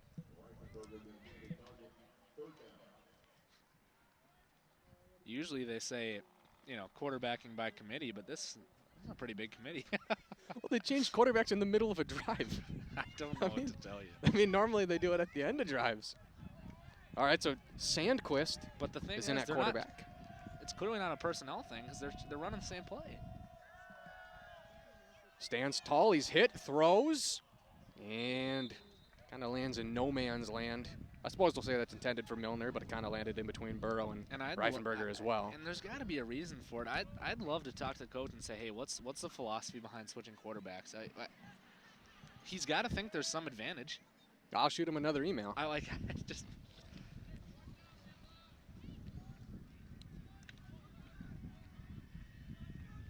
Guys can get momentum just from seeing the same personnel in the huddle. You look at the same guy, you're getting the same guy, you know what's going to happen. Well, the only big passing play you've really had was the touchdown from Arnold to Bezdicic. 4th down and 16. Sandquist forced to throw it. And a tough pass to catch there. Incomplete, intended for the sophomore Rico Cooper. And it's hard to convert plays when you find yourself in, 3rd and 15, 4th and 16. They're just not high percentage plays that you convert all that often. I mean, it's like Hastings needs to get a positive play every single time they're out there because they're so momentum built. I mean, you can't. They haven't done well on 1st down. And when you don't do well on 1st down, you eliminate the run on 2nd down. Not that it was having a lot of success before, but you become too predictable unless you're just swapping quarterbacks all the time. I know that the run defense has been really good for St. Thomas, but I almost even try to switch it up and go to Fryermuth and just see, Not out of the Wildcat, but I'd give well, it a shot. Yeah. Assuming there's a quarterback in there. Yeah. Catch is made for the 1st down, pushed out of bounds on the positive side of the field. I saw one half of football in which they ran Wildcat to Fryermuth about 90% of the plays. And I think they were down multiple touchdowns after that happened. Like, it's just not, it's not sustainable. I'd send them out there in I form. Put Fryermuth in the backfield, get a fullback in there that's a big dude, let him block, and see what happens. Yeah, I mean, just to see what's up. I mean, you don't know. Not that he'd be amazingly fresh because he is, a starting linebacker, but maybe you try to run. I mean, I think that's why they've stuck with Burrow because they want runs to the outside. I mean, running up the middle so hard as we'll get a run here to the outside from Adebayo. That blocking was absolutely insane. There were like 3 pancake blocks. They're giving out maple syrup on the sideline. Making Orlando Pace blush. Oh, man. Less than 6 minutes to go here in the 3rd quarter. A 28-7 lead for St. Thomas over Hastings. Making these guards look like Larry Allen back in the day. TJ Adams, the receiver there on the far side. And we'll get the pitch. Big hit levied there on the quarterback. Excuse me, on Grady O'Neill as we'll get a Adebayo good run there. Fast. He's so fast. He's shifty. And those pitch plays they've been fantastic tonight. They've had so much success with that. Well, and obviously not for Hastings' sake, but for your sake, I wish you could see Danny McFadden. Yeah, I mean, he's even better. Yeah, we haven't seen it. There was a point last year, he might have finished last year. I swear he had more than 10 yards a carry because I know we called a game where he was averaging more than a 1st down every time he touched the ball. And you got to wonder why he's not in here. Maybe you play Park next week. Not that that's a powerhouse, but maybe to stay healthy as yards just keep coming here for Adebayo on the far side. and pushed out of bounds, and that's, you know, above all, what you can say about Adebayo is the play is not dead unless it's dead. Yeah, He will find every yard. And we know the refs aren't blowing it dead early necessarily. This is a double whammy for him. He's got opportunities to get yards after the carry or yards after contact everywhere, and he's done that tonight. Yeah, let's just hope everybody's PCLs are neatly tucked away in their kneecap. Yeah, we haven't seen anyone. I'm not even going to go there because we. Yeah, I don't want to jinx that, but I'll be actually very angry if I see that. And I'm willing to jinx this one. We've seen some pretty decent clock management tonight. We haven't seen any. How dare you? Any egregious errors. And looks like we got a timeout. We had a timeout for the Cadets. Is it a timeout to think about the punt, or is it a timeout to think about goal line offense? Yeah, they're trotting out the punt unit on the 6-yard line. Yeah, talk about a coffin corner. We're gonna seal them here. They aren't gonna have a chance. I want them snapping in their own end zone. And now we've seen that. And you remember the last game? The other team ran. They ran pitch on their own half-yard line. And 62 yards. They got 60-plus yards out of it. Yikes! That is one of the horrific play gutsiest calls I've and that ever was the seen. visiting team. That was the visiting team. I just want to be clear. That was not a Raiders play call. A pitch 9 yards back in the end zone. Yeah, you're basically giving up possession and 2 points. Yeah. And instead they nearly score off it. The joys of high school football. So we got 4 minutes here left in this third quarter. Cadets leading 28-7, and I'm knocking on the door of potentially expanding that lead. Goblish now on the near side. We'll have a fullback in there, a man in motion, Adebayo the back. And it's a handoff to Adebayo. He found his way into the end zone there. 7-yard touchdown strike from Love Adebayo. He fights so hard. I mean, he has been fantastic in terms of getting yards after contact. He's been hit by a couple defensive linemen, a couple linebackers. It doesn't matter who it's been tonight. He's fought hard, and it's one of the reasons they're about to put their 35th point on the scoreboard. I would love to see the stats on his yards after contact. Oh, my goodness. If we had live stats, I mean, I'd love to see. I mean, like 75% of his yards are after contact. I mean, he's getting hit early, and ooh, that one maybe off the porta potty door. Hopefully nobody was in there. Just can you imagine getting so scared? Well, a 35-7 game following the extra point from Moore. And at some point, you got to wonder if the Cadets will send in the backups. Well, and that was so weird because the quarterback for that entire drive basically was their wide receiver O'Neal, who's been their starting running back and their starting wide receiver. Yeah, how do you do that? I don't know. But you're up 28 points. There's no reason to risk any injuries here. I'd expect if the offense comes back in the field that it's not going to be the same guys that we've seen tonight. Well, who are they going to run it to? They've ran it to their top 3 running backs, their wide receiver, their fullback. I mean, are they going to run it to Garrison Soliday next? I would legitimately put some of the 10th graders in. I mean, you look down the roster. I mean, I just think it would be absolutely devastating. Which obviously we never want this to happen. But I don't think you risk getting somebody hurt up 4 touchdowns. Well, I don't care if it is the third quarter. You know what I'm saying? Like, yeah. Well, we saw someone get injured almost down 4 touchdowns. On a play that didn't matter, and we said, come out here and kneel the ball, and you know. Well, it's a good thing to see him playing in this game because obviously that means absolutely. that it wasn't a serious injury. But nonetheless, the point still remains as that one will be fielded at the 8-yard line. Going for a ride there as he's taken down at the 25-yard line. Return there from Michael Gruel. This guy working the chains has some wheels. He's moving down there. I mean, I respect it. A dedicated crew. Now, this might be a ridiculous question for me to ask, but do they normally only have 1 chain gang in high school football, or am I crazy for thinking that they have 2? Oh, no, it's 1. It's 1. Because we've seen, what was it, the Parker, or was it the Titan game where we saw some crazy spottings of the ball? Oh, yeah, there was some wild. I'm like, I understand a foot or two. Well, we're talking about 3-4 yards that they were misplacing the ball. Axel Arnold, a quick throw. The catch is made by Milner, and it's going absolutely nowhere as he's tackled by half of the St. Thomas defense.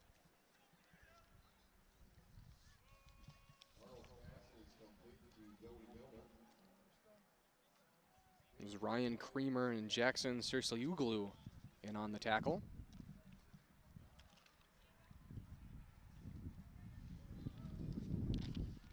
Second down and 8 upcoming, 3.5 minutes to go here in the third quarter. Some good Suburban Maroon Conference action here. Another catch made by Milner. He's going to have 30 receptions tonight. You know, it's going to be the end of the year, and there's only going to be 6 games played, and we're going to go, wow. oh, who's this kid from Hastings who has 75 receptions? Yeah, how does he have 100 grabs? That's crazy. Looking like Michael Thomas out here. Although hopefully not off the field. Hey, that's true. Speaking of Michael Thomas, he was my first round pick this year. Oh, no. I know. Oh, no. Mine was Saquon Barkley. Oh, no. Oh. You hate to see it. And the season is over. Like, you just... There's no coming back. I did get a steal. I got Justin Jefferson one of the last rounds. Wow. A run up the middle here from Arnold. Lays the helmet down there, still on his feet. And about a 13-yard run there from the quarterback. That's a good burst on offense.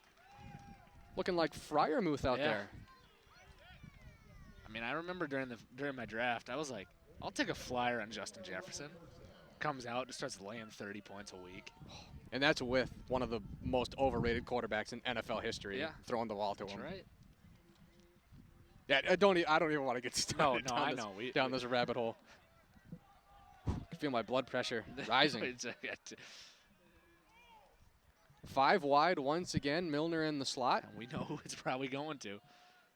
Well, if I was a betting man, I would probably, if I had a telestrator, I would circle Milner, but we're going to get the reverse there and a hearty shove out of bounds there as we'll get the carry by Johnny Bezdicic. I would love to be able to do that. If I could run plays back and circle, that would be awesome.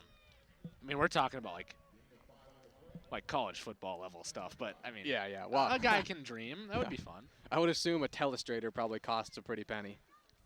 Well, remember when we called that game at US Bank? We had every stat on the planet sitting right in front of us. I mean, I was like, oh, this is why it's easy when they do games. I wish the average fan knew the production value of professional broadcast and how impressive it is what we're doing here at HCTV. Yeah, I mean, not to toot our own horn here, but I think we're doing okay. We'll get the snap here from Arnold. Pressured, tries to climb the pocket, and I guess by the loosest definition possible, he takes a sack. Yeah. Maybe he got back to the line of scrimmage. Yeah. Tough to tell. I mean, maybe they'll be nice and call that a carry. Maybe they'll be nice. Well, it's better to climb the pocket on a sack than to That's true. keep going backwards. When you start going backwards, it ain't great. 60 seconds to go here before the fourth quarter. 3rd down and 6 upcoming here for the Raiders. The Raiders. Currently trailing by 28. The infamous 5 wide here. Cooper, Bezdicic, and Burrow on the far side. Big 12 football. Arnold dropping back, heavy pressure. It's from Soliday, and he gets the throw essentially out of bounds, and that was ridiculous. Quick pressure there from Garrison Soliday. Winning battles at the line of scrimmage. I mean, they're getting one-on-one pass rush opportunities, and when it's 3rd and longer than 5 yards, typically it's a passing down, and Cadets have done a great job of that tonight. I want to give Soliday a compliment, and I mean this in the most respectful way. I don't mean this in any type of way, but he's so good at rushing the passer. It's almost like he's not blocked. Yeah. And again, I don't mean that in any type of way. About Aaron Donald. Not that I'm comparing him to Aaron Donald, but it's the same thing. It's like, yeah, you can double team him, but he's going to find a way to get wins. He's just ridiculously good. A great block there by the right tackle, and the throw out of bounds, and a turnover on downs. Just sailed out of bounds right there on a 4th down and 6. And I do want to shout out, because I was just talking about Soliday, shout out to the right tackle, Jacob Witchern, because we don't often talk about individual offensive linemen, but that was a good block on Soliday. And there looks like they're sticking with the same unit here on offense. So they're starting. Actually, no, that makes sense. I believe O'Neal was to- listed on the roster last year as a quarterback, Okay. as a sophomore. So You're gonna. has some experience. But Redding hands it off on the jet sweep. O'Neal. Oh my goodness. What is this, Madden? Cuts over to the near side, first down and much more. Get the edge. He put on the wheels there, and, I mean, they're already in the red zone. I mean, you're absolutely right. He makes a guy miss, loops it all the way back around, sees the edge, hits the afterburners, and then said, see you later. It was another 15, 20 yards until they finally brought him down, and now they're inside the red zone with a 28-point lead, looking to add to it. I'm surprised he didn't throw the Tyreek Hill peace sign on that one. Hey, the NFL fined him for that. So Yeah, he got no a fun league. He had a glove that looked like a peace sign after that. Yeah, I saw that. That's awesome. That was funny. So that was about a 30-yard run that probably took him 80 yards. Yeah. Maybe time for one more play here before the start of the fourth quarter, and a loss there on the carry by Adebayo.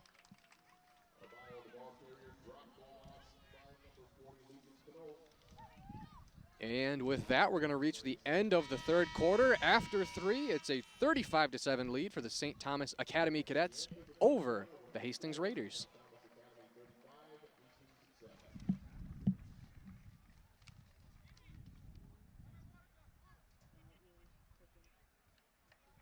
So one more action of football here, and the Cadets have a chance to add to this lead that they've already ballooned up to 28 points. 12 minutes left to go, and I mean, if they score here, they're obviously going to get another offensive possession after that. I don't think you put the starters out there unless you're either stat padding or trying to move up in the state rankings. Like, I just don't want to see another reason to try and run up the score. Yeah, there's really not. And, you know, so. Because is someone going to get hurt? Probably not. But they could. Well, that's the thing. You don't want to risk it. We know how long these plays have been going on. Well, and it's a benefit, too. I mean, you get young guys experience while resting your starters. That's a win-win. I agree. I mean, you get some guys in here that, hey, if the backup left guard has this wind is killing me right now. Yeah. But if you I forgot where I was going. Something about the left guard. Oh yeah, if you've got a backup left guard that hasn't played all season, they don't have any varsity experience. If the starter goes down, you want them to have some sort of experience on the field. Why not get it now when the game is essentially put away? Well, listen, if they score here and you're down by 35 points, yeah. I mean, if St. Thomas puts in their JV squad, if I was Hastings, I might do that as well, just to get those guys experience. I agree. A pitch and a fumble. What was that? It's going to be recovered. Hastings says they have it. We got no signal yet, and it's Hastings football. Hastings football. Big time error there from St. Thomas. And that's just a mental mistake. And credit to the defense. You hop on the ball, you recover it, and that's great. But I mean, when you don't get hit and you fumble a football, it's not great. And so this question would have made a little more sense before that, although it's still a 4-possession game here. But I was going to ask you, for Hastings, we talk about moral victories. What's the silver lining through 3 quarters for the Raiders? The silver lining has got to be the defense. I know you've given them 35 points, but you've made a couple stops on 4th down that prevented even more points. I mean, you just got another turnover there, albeit it was self-inflicted, but you hop on the ball, and you've had some guys make some nice tackles tonight. Some of the linebackers have played absolutely fantastic through 3 quarters here. I think there's some silver linings you can take on this defensive side of the football. Yeah, my number 1 star of the game for Hastings has to be John Charlton. He's been fantastic. Airs that one. The catch is made by Cooper, his 2nd of the game. Has some room to run, cuts to the inside. And that's in plus territory right there, down at the 47-yard line. And Rico Cooper making some guys miss, going down the sideline right there, the 6'1" wide receiver. Only a sophomore. Got a couple years to develop, and when you're making plays like that on varsity and you're only a sophomore, there's some pretty nice talent there. I mean, we talk a lot about Milner and Reifenberger, and rightfully so, but I don't think we talk enough about Cooper. I mean, through the 3 games we've covered, he hasn't had 15 receptions or anything like that, but he's a really nice number 3 option. Looks to be a nice route runner, can make some guys miss. He's got a bright future. Arnold run up the middle, has some blockers here on the outside, and runs out of bounds, a 12-yard carry. And that's what happens when you kind of establish the pass. I mean, it's usually they say establish the run. Well, they've had to do it in reverse order here. You establish the pass, you open it up, you make the defense commit some extra secondary members instead of being in their 4-down defensive lineman or whatever. Maybe they move to more of a nickel or dime package, get some secondary guys in there, and then you run the football. You get some blocks, and now we're getting cooking here. Now we're having a good time. I mean, if they only rush 3-down linemen, the numbers favor you with your offensive linemen. Arnold, quick. Pass to himself. Pass to himself. All right, Brad Johnson. I think that's technically completion. I hope it is. No, I'm pretty sure it is. If it gets bad and the quarterback catches it, because I can't remember who. I think it was Drew Brees whose first completion was to himself. I could be wrong. Somebody in the NFL was prominent. It gets bad. Hey, I'll catch it. Well, Mariota did that in a playoff game. Those completion percentages. Mariota. Was that at Titans? Yeah, when Where's he playing now? Is he still there? No, he's with the Raiders. He's been on IR, though. Yeah. Back to 5 wide. 11 minutes to go. 28-point lead for the Cadets. Raiders threatening. 3-man rush. Arnold throws it. The catch is made. First catch of the night from Reifenberger, as he'll stumble and bumble his way to a first down. And he's been quiet tonight, but this is a guy that, when we saw it, I think it was last week, that's a guy, if you let him get going, he will take over a football game. That is a guy, they can run the offense through him if they really want to. At some point, you just got to start forcing some. Obviously, you're not going to force completions to him, but you got to try and target him a couple more times than they have tonight. Well, he's lined up on the edge here. I would love to see him test a corner, try to moss him in the end zone. Arnold, throw, and a little too high intended for Cooper, and lucky that one wasn't picked off at the second level. And he's got rack yards after that, run after the catch yards. If he makes that completion, he might get another 10 or 15 yard, potentially even score. And it's going to be, it's like 2nd and 10 here. And tonight's a good night to catch the ball, because I don't think we mentioned it, but unseasonably warm. I mean, the last game versus the Titans. I mean, you could lose a finger if you don't catch that ball. It's so cold. We had gloves, hand warmers, the jackets were on. I mean, we had hats on. This was. Arnold, snap, looking to the left, airs it out for Reifenberger, and the catch is incomplete. And they tried to go to kind of an old-fashioned pick play where the receivers cross routes and one swings to the outside, tries to get going to the end zone. It just, the defensive back did a nice job and stayed with the route. And excuse me, that was Bezdicic. And Bezdicic is going to have to check out, kind of holding his hand a little awkwardly. This might be banged up after the play. And it looks like they'll bring the trainer over for him.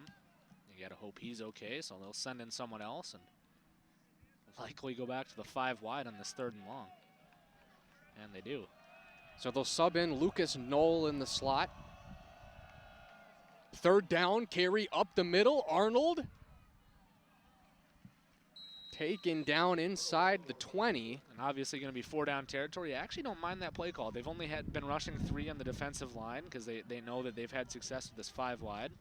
You're running QB draw, and you got numbers advantage. It's 5 on 3. Try to get some yards and make it 4th and manageable. I don't mind that play call. This is the adjustment I love seeing from Coach Strain, because you talk about for an entire quarter running the Wildcat, which wasn't working. Yeah. I love this adjustment because you notice your passing game is picking up, and this probably wasn't in the game plan to run quarterback draws up the middle, but they're finding success.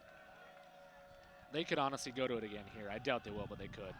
5 wide, Arnold throw. The catch is made by Cooper. 1st down, touchdown.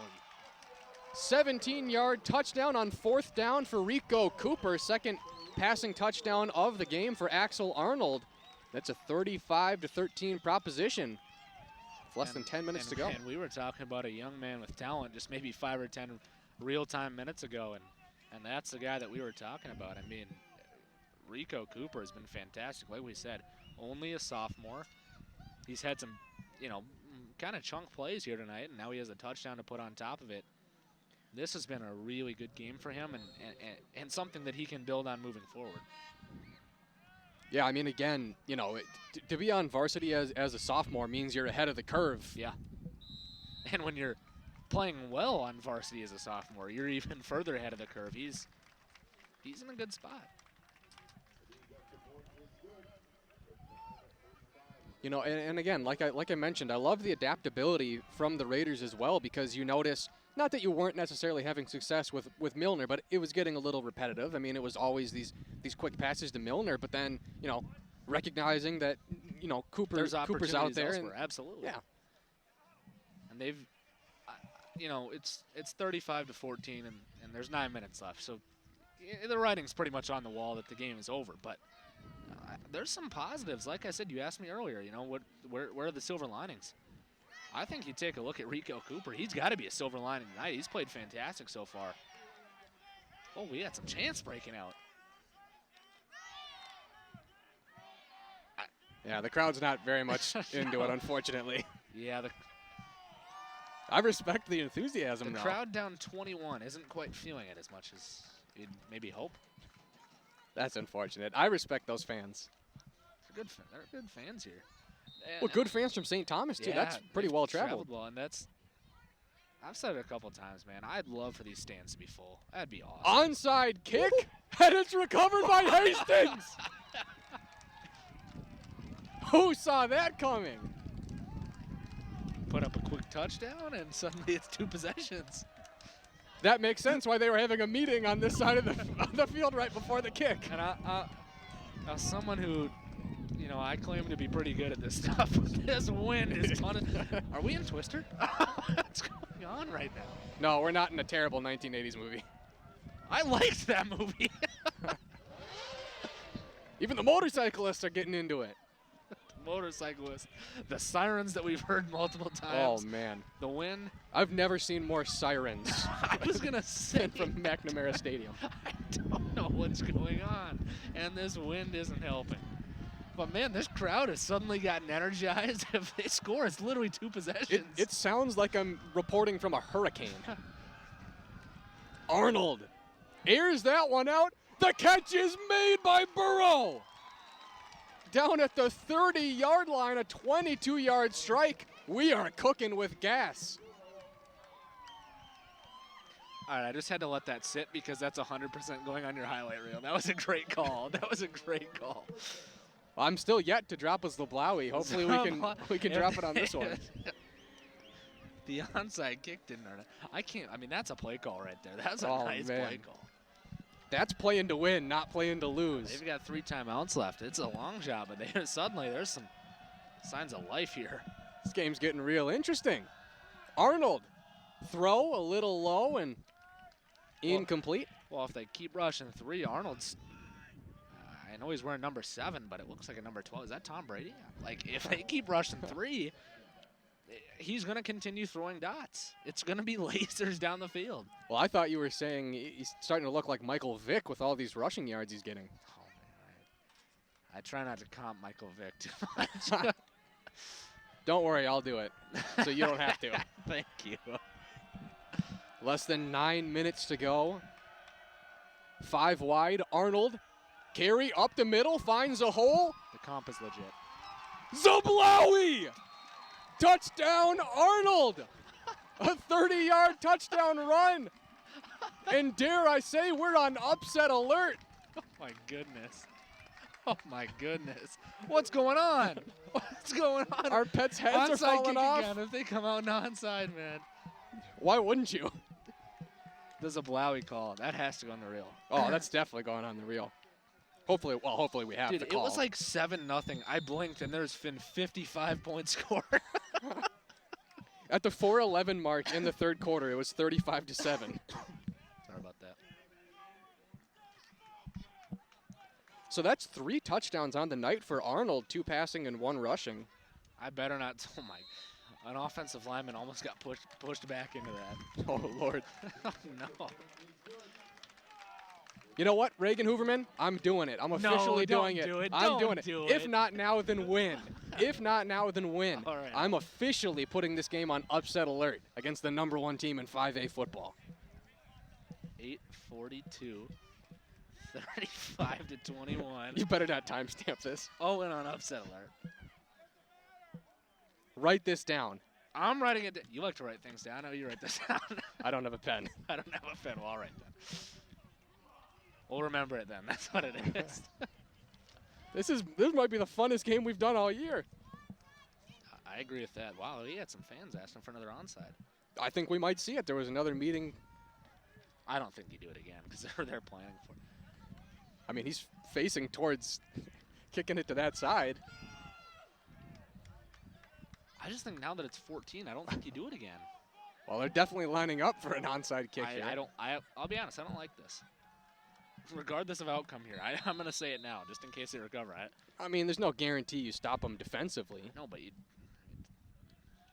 Another onside kick, and no Brandon Bostic there for the Cadets as he'll fall on that one. That's the second Bostic shot in 2 weeks. Got to get my money's worth. That's the. Always finding a way back into the conversation. I will never rewatch that football game. They say on the whatever, the mothership, they always say, "Hey, we're showing the 2014 NFC Championship game." All right, we'll change the channel. Great game. That was the Seahawks, right? That was Seattle. That was where Russell had like 4 interceptions and still won the game. Yeah, he was terrible. Yeah, they faked a field goal and scored, and that was. He also claimed to have cured a concussion with coconut water, I believe. We'll get a run here from Adebayo, pushing some players forward, and a late hit, albeit totally legal because the referees just let plays go on. I mean, I could claim anything. I cured a concussion with garlic salt. Okay, like I'll just claim whatever I want. I think if that was a thing, we'd know about it by now. I would trust that Western medicine would have caught up with that at some point. Oh, did you know the secret is Percy Harvin would still be playing. Oh man, yeah. Sizable run there from the Cadets. How crazy is it going to be if we get a fumble return for a touchdown or something here? Yeah, if they get a fumble here,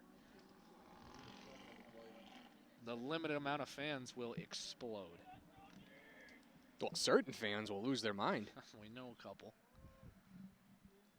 I think now if they tried that chant, might go a little better. Yeah, now's the time. 8 minutes left, and you're only down 2 possessions, but you got to get a stop here. Pressure's coming. Redding hands it off to Adebayo, finds a hole, and he is thinking end zone, gets around the edge, dives for the end zone. Touchdown, St. Thomas. A 32-yard touchdown strike from Love Adebayo. And this is a high-octane offense that, despite what the defense did in the first half, it's suddenly not gone so well in the second half. But the offense has picked up. Now in the second half, you know, the defense isn't playing great, and the offense has come alive. You score 3 touchdowns. I would like to, at the 7:31 mark in the fourth quarter, I'd like to retract my upset alert. No. We're on upset alert until we see 000s. Spots down, the kick is up, and the extra point is good. So it's a 42-21 lead for the #1 team in 5A football over the Raiders. You know, it can't be good for footballs to be bouncing off an old rock formation. I would think not. Yeah, what can you do? Well, how does it work with tornadoes? There's a warning and there's a watch. Which one is the bad one? Because I'd like it to be upset. I think watch is the bad one because I think somebody's seen. It's a watch. Somebody has seen one. I think that's what it is. So watch is worse than warning. Yes, I think so. Okay, so I'd like to go upset warning. Okay, and if I'm wrong, if I have it backwards, someone is crushing me in the comments right now. Yeah, they are destroying you on Facebook. They said, we want someone who knows what they're talking about. Yeah, we want Patrick Hammer calling this on color commentary. We want someone who knows what a cumulonimbus cloud is. That's right. What is the other one? Strauss cloud? Stratus cloud? Yeah. We're really in cloud talk right now with 7 minutes to go. Boy, I just want a transcript of what we talk about during football games. I mean, boggles the mind. Hopefully someone's keeping a record. So we'll get a kickoff here from St. Thomas. Low kick, takes an awkward bounce, recovered there by Gruel at the 9-yard line. Whoa. And takes a tumble there at the 24.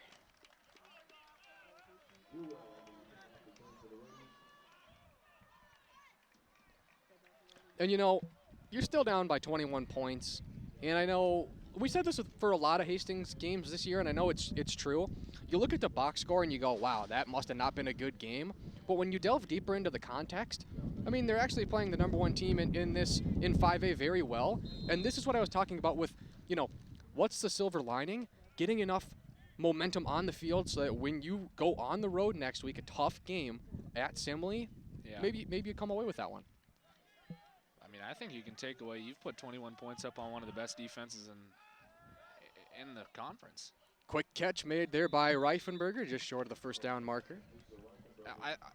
I'll put it like this: if the way that they played tonight in terms of offense and defense, take the scoreboard out. If the way that they've played in terms of offense and defense, they played any of the games before this, I think they're winning in blowout fashion. I really do. I think they've played a good game tonight. Well, how about this for a silver lining? They've scored as many points against St. Thomas as the #8 team in 5A football, Matamidi, did in 5 overtime. Yeah. 21 points. And this is all second half. Like if they played... Quick throw and an incomplete pass intended for Cooper. If they played anything like this in the first half, I'm not saying we'd be winning, but it'd be a lot closer. I think they've done a decent job tonight. This is just a powerhouse of a football team that they're playing. Yeah, I mean, like I said, there are teams, it's legitimately crazy to say, but there are teams who face St. Thomas who make 0 mistakes and still lose the game because it's not enough to not make a mistake against St. Thomas. You have to have this and this and this go for you as well. Here we are back in this iconic 5 wide tonight. So we have Burrow lined up on the outside. That's interesting. QB run up the middle from Arnold, and he went from a 45-degree angle to a pretty big hit there. And they've woken up to the QB draw play. They're not going to let it burn them for another long touchdown again. So special teams out on the field here, 4th and 4. Do you give any consideration to a fake play here? Not really. I mean, I think the game is pretty much over. I think you're playing for score at this point, which is unfortunate. You can take a silver lining out of that. Charlton with a great punt right there. It's bobbled a couple of times, and big hit there at the 46-yard line, and still gained 7 yards on the return, but probably could have been 15 if he would have fielded it cleanly. And that's a good punt. I mean, that's a decent punt when you factor in, prior to the return yards. We've seen to be frank about it, we've seen some disasters tonight in terms of it just hasn't gone well for the special teams unit, but that's starting to figure things out here. Although it's late, I mean, it's better late than never. A great time to punt from Charlton because, quite frankly, none of those blocked punts were on Charlton. It's not like he was holding the ball for 5 seconds. No, it wasn't.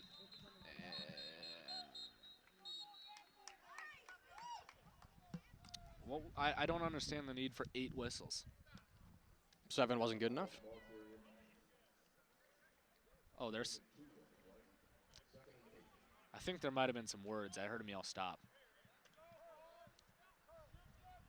So maybe, I don't know, trying to... Game was pretty chippy in the first quarter, but we really haven't seen much since. There was a 15-yard, personal foul flag. And that came down on the goal line, and I think they scored the next play. I mean, think about how crazy, what we thought the game was going to be from that point when that touchdown was scored to where it is now.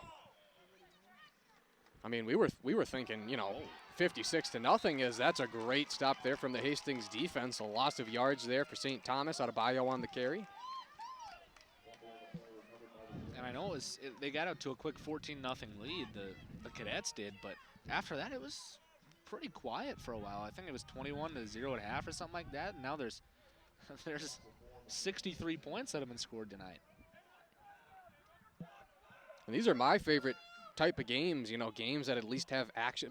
My least favorite games are the old 7-3 ball game where there's 1 third down converted all game. Where the excuse is it's a defensive battle when really it's not.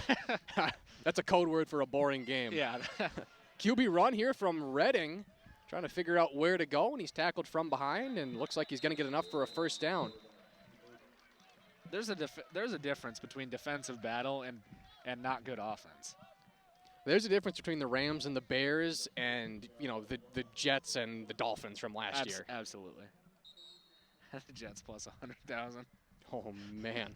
Oh, man. I didn't even know they could do odds that high. I have never seen plus 100,000, ever. Just put it at plus 10,000, call it good. Well, the crazy thing is that we know that's not the actual odds. If you could somehow know, like, the odds, like, that's crazy. A run here from Adebayo. He's got some room. Another first down and a little bit more there. A run of about 15 yards from Adebayo as he's going to move the chains. And I'd assume here the Cadets will be pretty content to just continue running the football, and if you score, great. And if you don't, you run the clock out and the game's over. Well, you got to pad your offensive stats because you've given up 21 points. That's, 14 above last year's average. Yeah, they're trying to put another 21 on the board. They're trying to hang. They might onside kick after this one. I'm not a football coach, but I'll be honest. If you onside kicked me up like 30, there's a fight. We're fighting in the parking lot. We're fighting. You can beat us, but you're not going to punk us. Well, we don't condone violence, Reagan Hooverman, as we'll get a run here from Grady O'Neill. Cuts to the inside. He's still on his feet, and he's real close to losing the ball there. Trying to stay in bounds and keep that clock running down now south of 3 minutes remaining in this fourth quarter.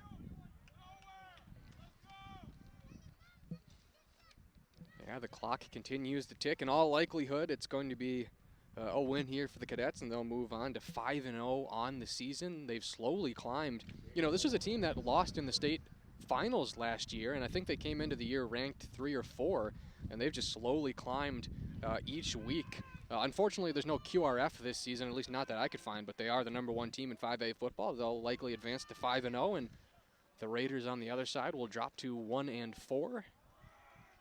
Delayed run there from Adebayo. Stiff arm, finding every single yard possible, and he might have got a first down on that one. He's shifty. I mean, he's nearly getting hit in the backfield before the handoff happens, and he turns what should have been a loss of 2 into a gain of what, 4 or 5 yards? That's crazy. He stopped on a dime and waited. That's like the Statue of Liberty equivalent for running the ball. I mean, Love Adebayo is only a sophomore. I cannot wait to see what teams recruit this guy. Yeah. There's no way this kid doesn't play at the next level. Yeah, I mean, he has to. You see a guy that can do all of it. He was this good last year as well. He's running guys over. He's getting shifty, spins, jukes. I mean, he's getting to the edge. It's everything. And the pass blocking has been fantastic too, which is not an expectation for running backs, even at this level. Penalty flag here on the near side. Carry from Robbie.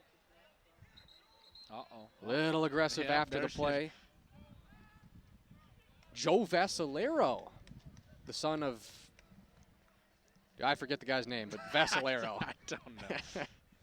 Well, he's the son of the weather guy, or the news guy. Is it Frank Vassalero? Oh, that's not, I don't know. I don't watch the news. I don't know. I don't watch the weather. Well, I don't know. Interesting tidbit. A lot of famous people going to St. Thomas.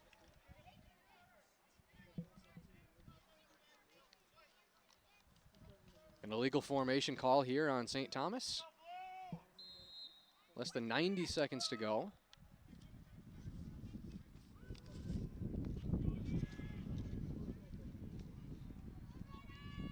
Wide receiver on either side will get a handoff up the middle. My goodness. And a 15-yard carry there. You talk about a full head of steam. Daniel Dahl? It's about Dave Dahl? That's another news I don't guy. know. That's another news guy. Well, I know the other guy is the son of a news guy. Okay, well, I don't know.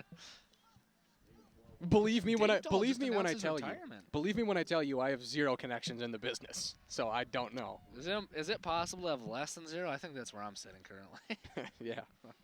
Well, that might be the 7th person to run the ball tonight for St. Thomas. That's like a quarter as many quarterback switches that there's been for the Raiders. Man, I think we stopped counting at 10. Yeah, that. Handoff to Dahl. Touchdown, St. Thomas. 34 seconds to go before the end of the game. We'll get a 5-yard touchdown run. Insult to injury. Well, you play to win the game, Reagan Hooverman. That's what the game was won 20 minutes ago. But listen, I don't make the rules here, buddy. All right. Hopefully the audio's not too bad. This wind has been pretty unfriendly tonight. So we get the PAT, which is up and good, and it'll be off the rock formation again.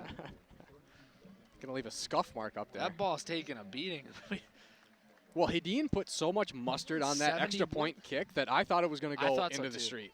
We're at 70 points scored tonight. Yeah, that is crazy. That's almost like the, what was it, 90-some points scored we saw in the lacrosse game. Shout out to Lewandowski.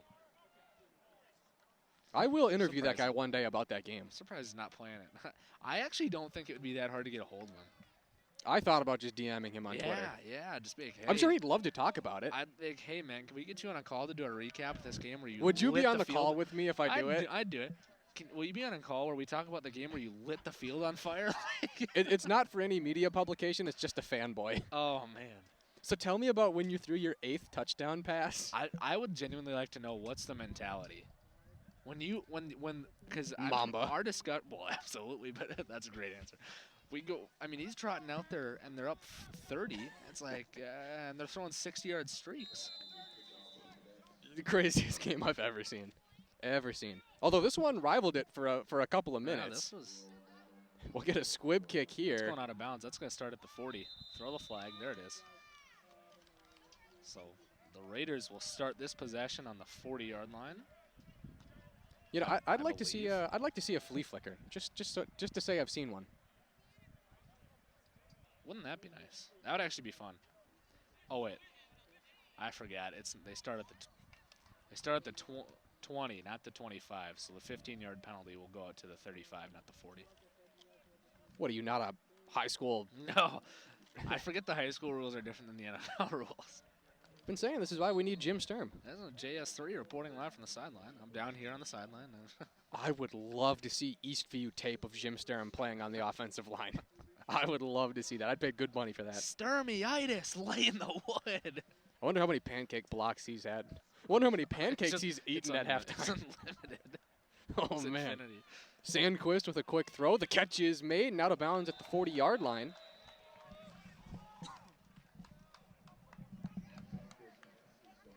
Catch was made there by number 48. We don't have a number 48 on the roster, Reagan Hooverman. We hate to see it. Well, that sucks. I can't give him credit, but just know, I'm giving you a little dab right now. You did a good job. If someone's listening that knows him, it was a good play. Sandquist throws the ball. That one bounces in the air and would have been a little more dangerous if the safeties played harder coverage, as that is the end of the game. So after 4, it's a 49-21 victory for the St. Thomas Academy Cadets, who advance to 5-0 on the season over the Hastings Raiders, who will drop to 1-4. You know, if you told me at halftime there'd be 70 points scored in this game, I would have said you're crazy. But overall, a really entertaining game. I'm happy. It's obviously this is gonna be the last home game. I'm happy we could end on a kind of an entertaining boat race, if you will, a ship race. Yeah. Here at McNamara Field. I mean, this has been absolutely fantastic tonight. Yeah, 2 Oscar Robbie rushing touchdowns, a Johnny Bezdicic receiving touchdown, a Rico Cooper touchdown, and a nice moment here is both teams will meet at the center of the field.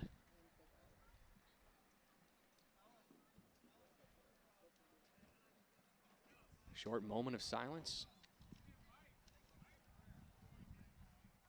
And we've seen St. Thomas do this for some of their other games. They did it before the Matamidi game.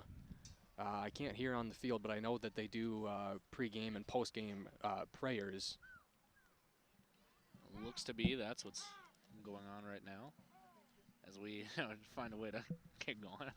Yeah, so with that, it's a 49-21 victory for the Cadets over the Raiders. Special thanks to announcers Owen Ely and Reagan Hooverman.